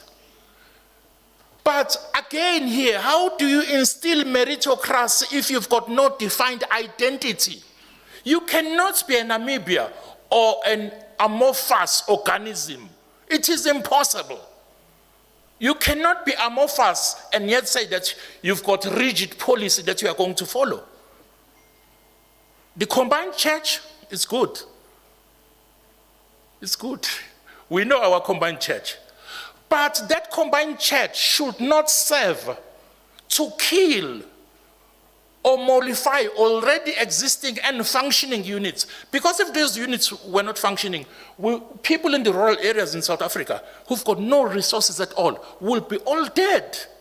But the mere fact that those people, their languages, albeit in the periphery, existing in the periphery, that they still exist after 5 centuries, there must be something good there. Let's go and dig back there. Let's go and look into this Isintu and maybe build something. So I would like to allow questions, but before I do that, let me go to some just little parts of the book. I've spoken about value system. After more than 15 years researching China, I thought I should quiz China-Africa relations. Because there's a tendency that when you encounter China, the story is the same. It's as if China-Africa relations is from today. It has developed. We have FOCAC, we have BRICS, we have Belt and Road Initiative, we've got bilateral relations. I won't mention figures. Figures were mentioned here on how China is cooperating with Africa, and how Africa is benefiting from that, and how China is benefiting from that. We've had an invitation from Charge d'Affaires, Mr. Li Zikang, saying that he would like to invite more students to China. Those are practical things. Those are implementation. I welcome questions so that I don't waste time. I did on purpose to follow Mr. Maimela's talk on the point where I say South Africa is short-termist. And beyond being short-termist, South Africa has a tendency of advantages. South Africa is spoiled by advantages. And this causes South Africa to read from the old book, our so-called colonial masters, Western modernity, and yet when things are tough, we eat from the new book, which is East. So how can we combine this? How can we create synergy within these advantages that we have? We need some sort of synergy that is going to do like one of the speakers told us, people need to be happy. Human happiness index. And maybe, just maybe, if you focus on human happiness index, we'll find in place human development index, rather than, because current strategies on human development index have somehow faltered. I usually say, when I talk with friends, I usually say, if you have head of cattle, why focus on the carcass rather than focus on the live one? What is it that works for us as South Africans? What is it that works for us as Africans? Let's focus on that first, rather than follow something that was written in Rome 17 centuries ago. Thank you very much.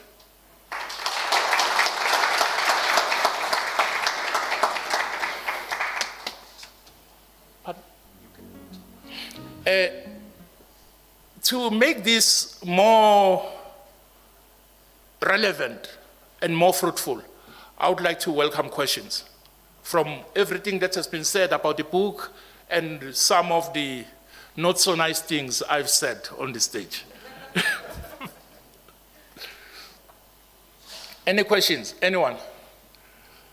Yes, sir, the back. Your name, institution, and then we can carry on. Okay. Thank you very much, Dr. Tembe, for this book and for the project. My name is Ed Monterem. I'm from the University of Johannesburg, the Department of Philosophy. So I just want to go from the point that you just mentioned, the last point, and then link it back to the problem of implementation of the policies that we write from Africa. Don't you think that the problem of implementation comes from a certain form of identity or political identity crisis in Africa? In a sense that I just feel like there's no synthesis between our political ideologies, in a sense that the African gravitates towards a Western form of democracy, and at that time, the Western form of democracy doesn't have that African characteristics. The same way like China has this socialism with Chinese characteristics. So there is that tension. Don't you think that it's as a result of that tension that we lack these political implementations of our policies? No. We don't lack political implementation. That has already been taken. When you realize that, we have already faltered from the foundation, and you mentioned it yourself. You said we follow the Western form of democracy. And we fail to ask ourselves one thing.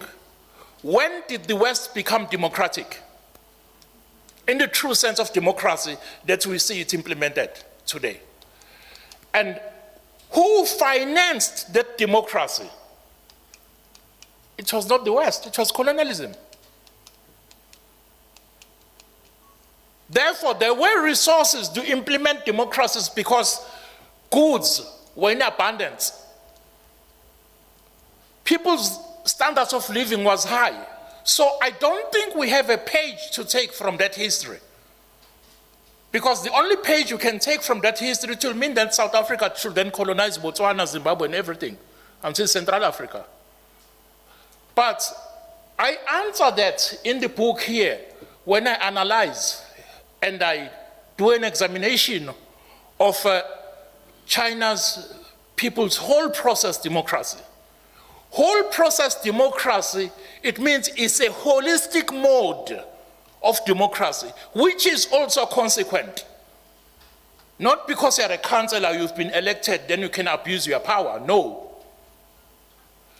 Like Charles d'Affaires, Mr. Lee, told us that not only being consequent as a leader, but you must be accountable. You are incentivized, like what they do in provinces. Correct me if I'm wrong. Provinces now in China, and the premiers in those provinces, they are incentivized and they get more projects if they surpass a certain achievement. For example, one of the questions now is on environment. If they set conditions in place and all projects that are carried out in that province, they consider environment beyond anything else, then that province get higher marks, or maybe it will even get higher funding. That is just one of the examples. Another aspect is the market in our form of democracy. Western democracy, with its notion of zero-sum game, is a fallacy in Africa. Now, if you follow Litsima or Ilima, whereby we will cultivate in your village as all three villages, and then we come and cultivate here, like they are doing in Rwanda, using some of traditional means in order to support society. Now, in support of the society, let's take, for example, the notion of one family, one cow. What do? That cow can be a collateral in the bank. Here we get all the support here at home, but not any of those supports can become collateral in the bank. But in China, we have a system where an entire village, they say, you produce this, you produce this. Mr. Lee this morning was telling me of Guizhou, which was the second poorest province in China. But now it's in the middle, because they took their disadvantage of being poor and they started the development of satellites. One of the biggest, this thing in China now, or in the world, is in Guizhou. So that is the issue. Western informed type of democracy does not work for African societies. But I think a holistic form of democracy would work for us. One last example. You cannot let markets dictate in this zero-sum game form and expect that communities will develop, especially in a place of segregated geographies that are a legacy of apartheid. It is impossible. If you continue with that form of democracy, you are legitimizing poverty. Because if you count from 1994 to today, 27 years later, nothing is happening because of the legacy of apartheid geographies. I never mention a lot apartheid in my writing because I believe in this thing of Judith Butler. The more you repeat something, the more you legitimize it, the more you sustain it. But geographies of apartheid are still in place, and they legitimize the violence of economy. In this country, we've got violent economy. So it is a facade, the type of democracy informed by short-termism, informed by advantages that do not correlate, reading from the old book whilst eating from the new book. Thank you very much. Next question. I'll try to be short so that more people can. And the journalist from the Xinhua secrecy is here. Oh. Yeah, but not that was here. In years of pending in the context of the current international economic turndown, we all know it. And more frequent international conflicts will be more intense conflicts between the major powers, China, American, and the European Russians. And the Xi Jinping concept of the social governance problems and the common challenge of the mankind will help us to solve or ease those international problems. Can you talk about it with us and give me us advice? I had all the variables to the question, but what is the question itself? I had the variables to the question, but what is the question in one sentence? One sentence is, do you think how do you think about the Xi Jinping's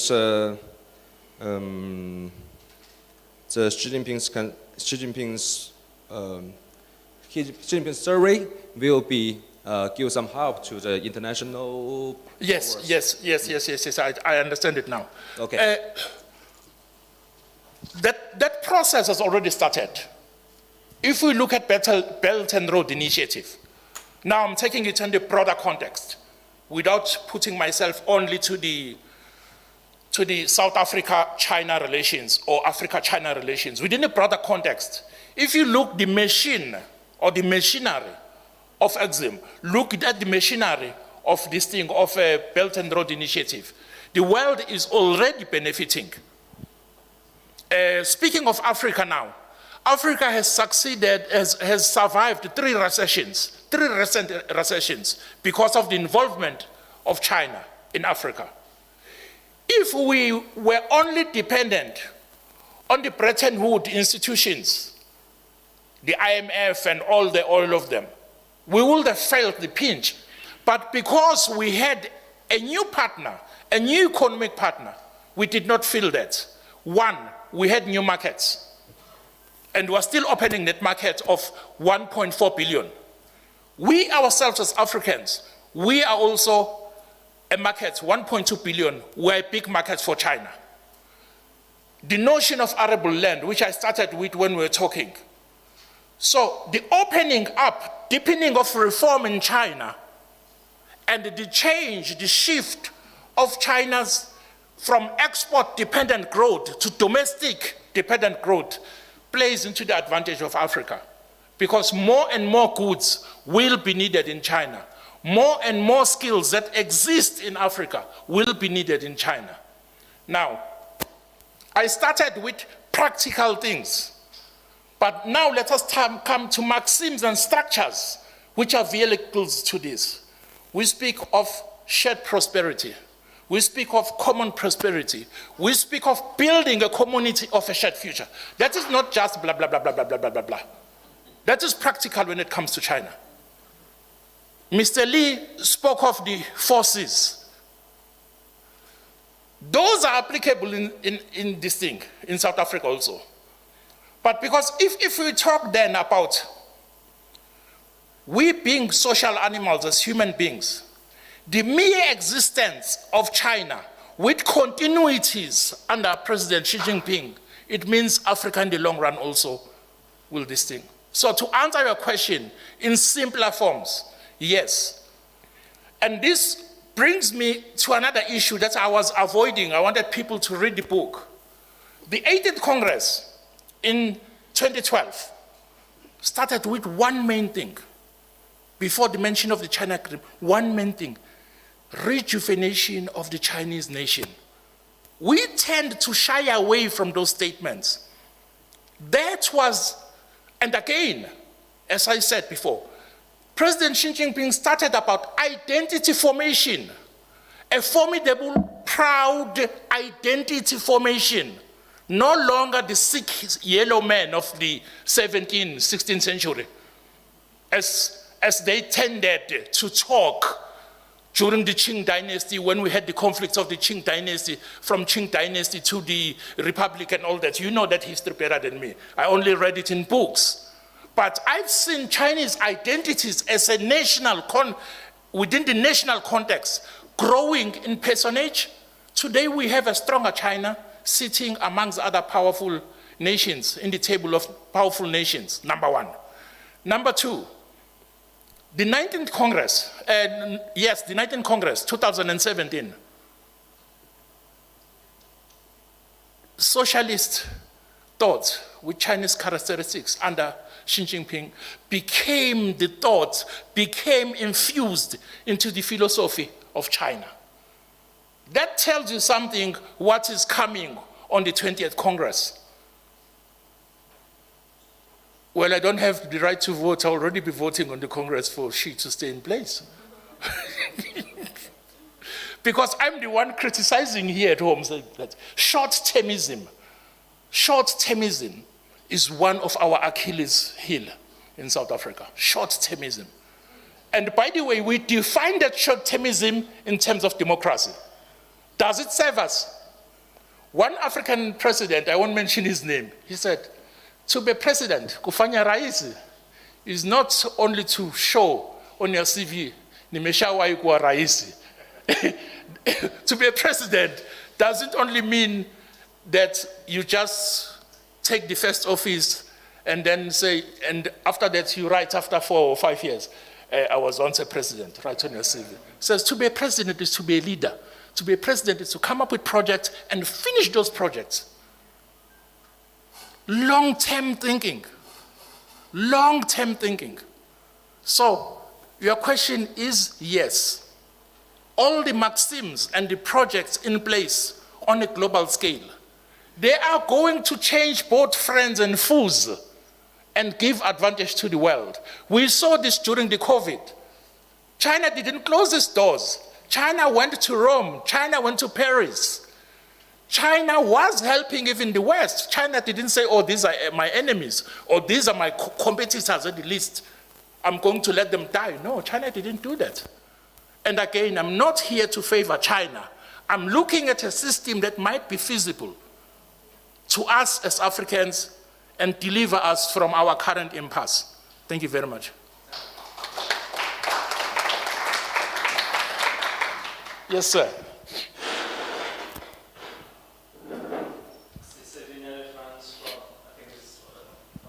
Yeah. C'est Cédric France from Black Management Forum. Yeah. Yes, sir. I wanted to piggyback on your last point. Yes. And I so wish that you could break it down, give it a context. I equate what you said, focus on the carcass.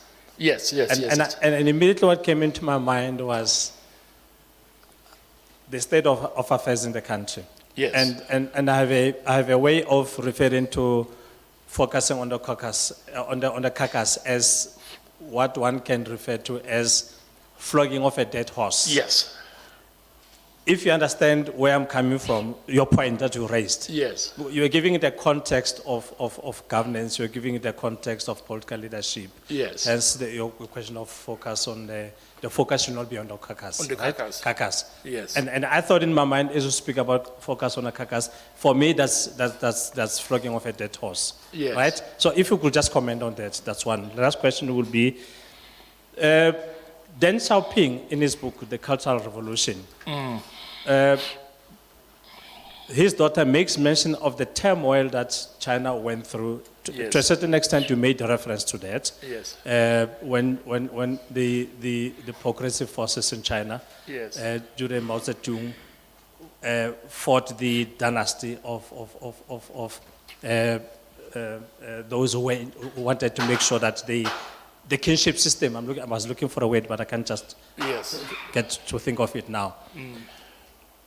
The Cultural Revolution picture painted kind of paints a bleak picture for me, but eventually with Deng Xiaoping, with the type of leadership that Deng Xiaoping had and with people around him, China emerged strong.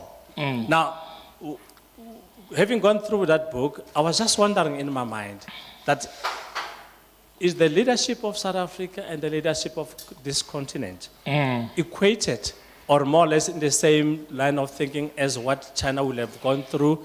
And does it mean that we have to go through what China has gone through and then wait for the likes of the type of a Deng Xiaoping who will take either South Africa or this country out of the quagmire to which we are now and eventually perhaps become a powerhouse? If you could just comment on that as well. Thanks. Yes. Let's start with the last one, because it's very interesting. And I'll move you geographically. On your last point, I'll move you geographically from China to Rwanda. Because some people ask that question. Do we need a Rwanda massacre in order for us to open our eyes? And my answer is a simple no. Apartheid was bad enough. Apartheid was worse than those 3 months massacre. It was centuries, 3 centuries to be exact. When we had what we still have in place today, some of it symbolically, but the economic violence, and unfortunately, economic violence impacts on culture. And if you have your culture being violated by economy, your identity becomes obsolete. Let me make an example here. The sign that you have won a revolution can be explained in 3 or 4 things. What you eat, what you wear, how you procreate. If you ask any 18-year-old or 25-year-old, what season is this? Which plants do we have now? They don't know. You know why? Because we are dependent on the food chain system. I won't mention those brands. I won't give them free advertisement. We are dependent on those brands. Number one, how do we dress?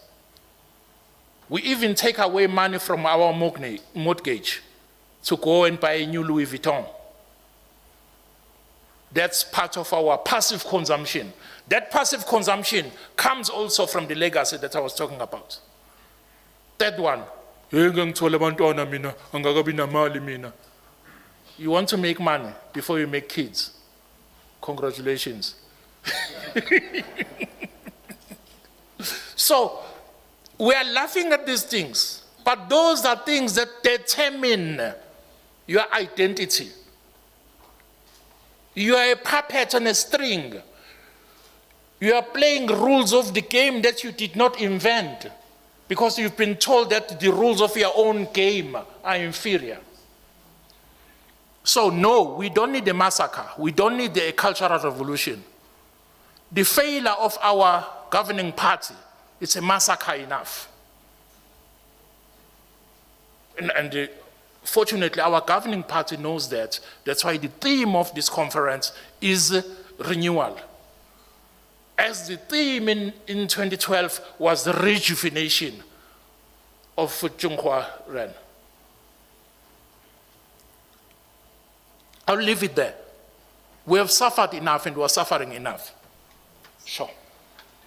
Now, let's go to flogging the dead horse.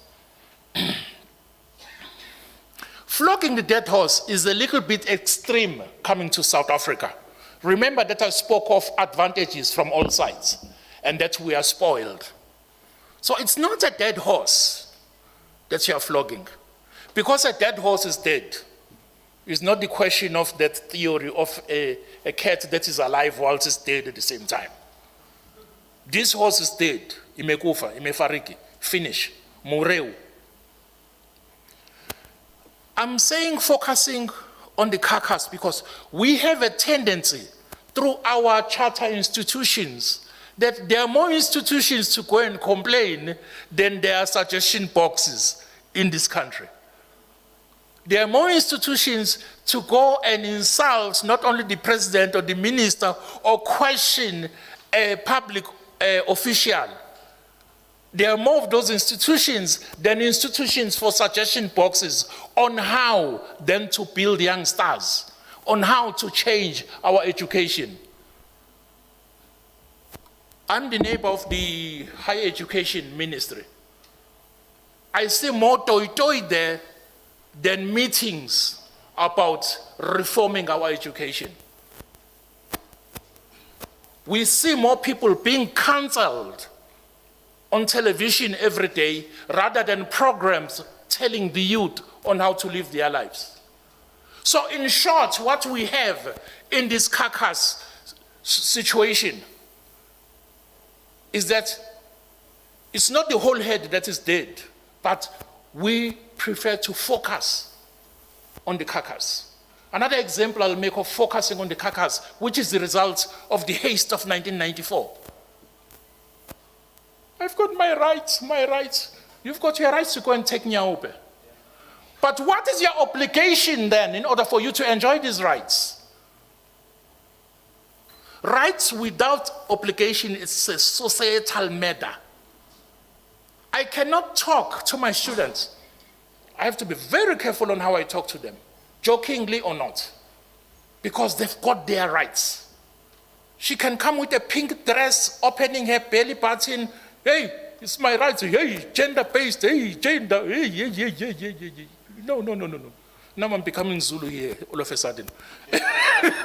Because that's what happens when you're in a classroom. You see somebody behaving in a way that you were taught as a kid that this is not the way to behave. But because this particular individual that you are supposed to impart knowledge to has got rights, you have to keep quiet. But you know that as you are imparting this knowledge, it's got no value to this person. You see this disjuncture that we have. I'm saying that I will travel well on a road to Cape Town, no matter the road, no matter the condition of the car, but it's my right to reach Cape Town. The obligation is to have a functioning motor vehicle and a road that is in standard to be traveled upon. So we've just pulled the mat under our own feet. That is the notion of the carcass. Another notion of the carcass, I've given this study to somebody else who's a better economist than me. I'm not an economist. I said, can you calculate for me, that was for my passbook, the rate of GDP growth among nations that adhere in their governance to their cultures, than those who are dependent on foreign cultures for their governance. The sample came clear. All nations that had abandoned their value systems and adhered to the value systems of others had up to no growth in their GDP. Now, this is not a dead horse.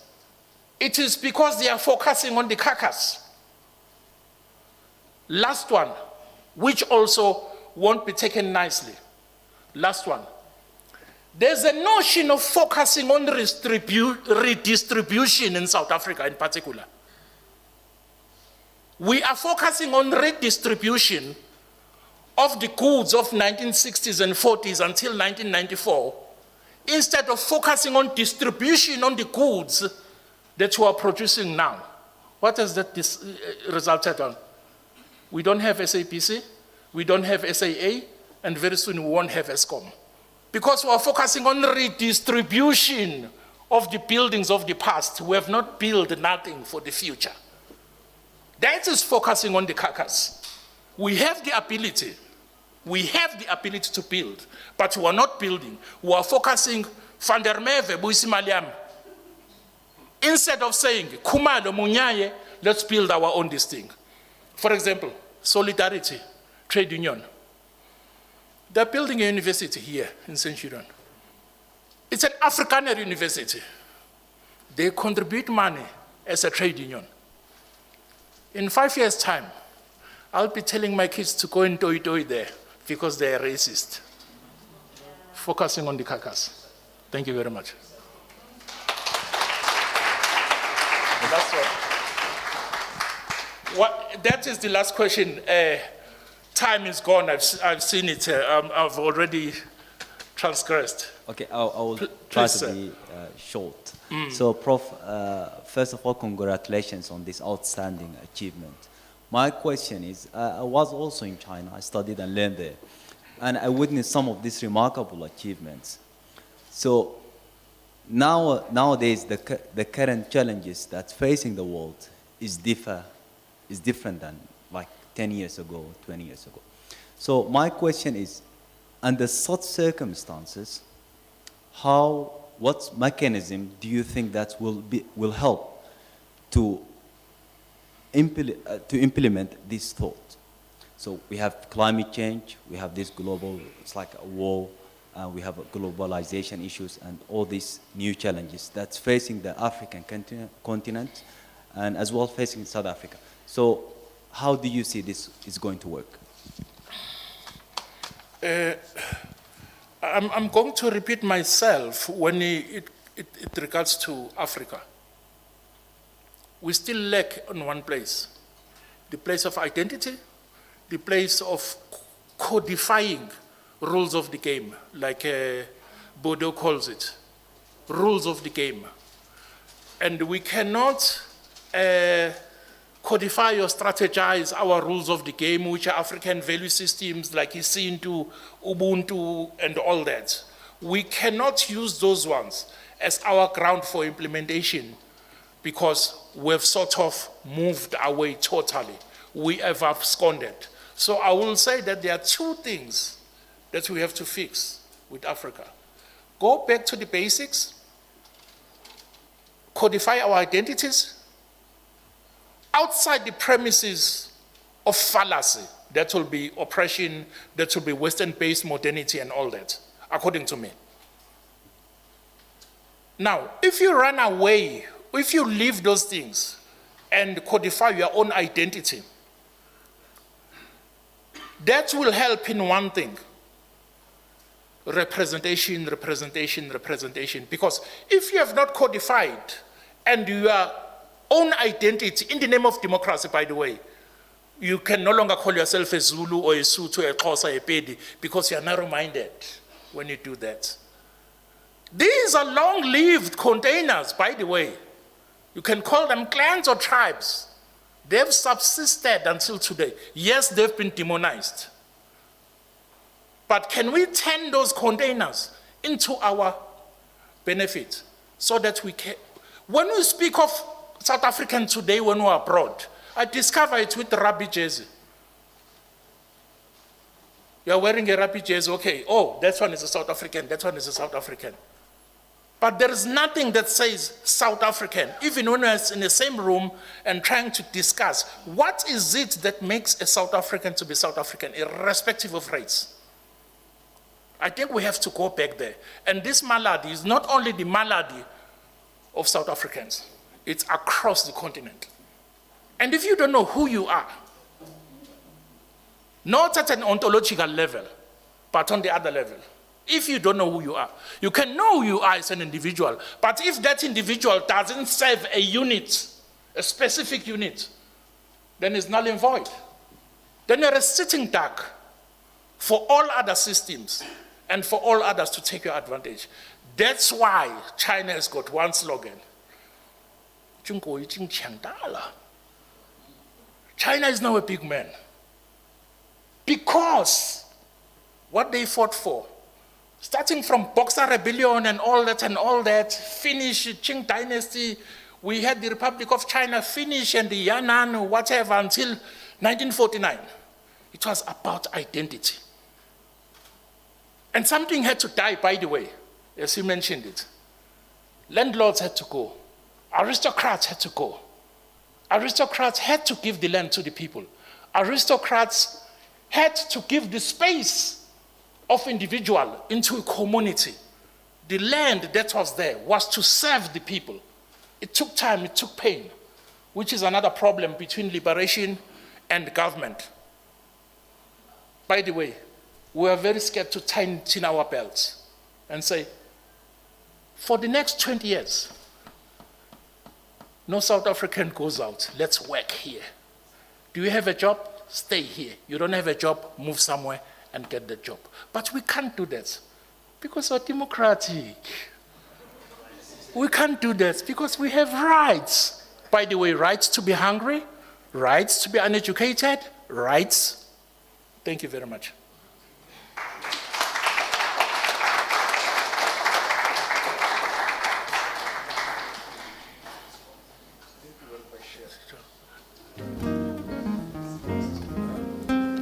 Colleagues, thank you very much. Thank you very much, Dr. Tembe. I won't repeat.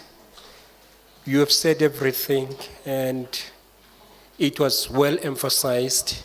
And now, I think the best thing is to buy the book and make sure that we read the book, colleagues. In closing, I would like to thank you once again. Thank you, the members of the Diplomatic Corps, the management of the university, students.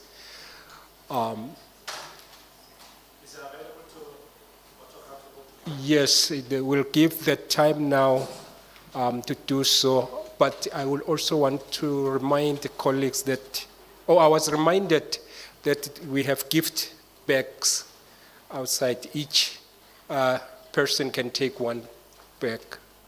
So that comes from the embassy. It comes from the Chinese embassy. Thank you very much. Dr. Tembe, I think you will continue with the process. It's yours. Thanks. Thank you. Thank you very much, colleagues. And we also have lunch. Thank you.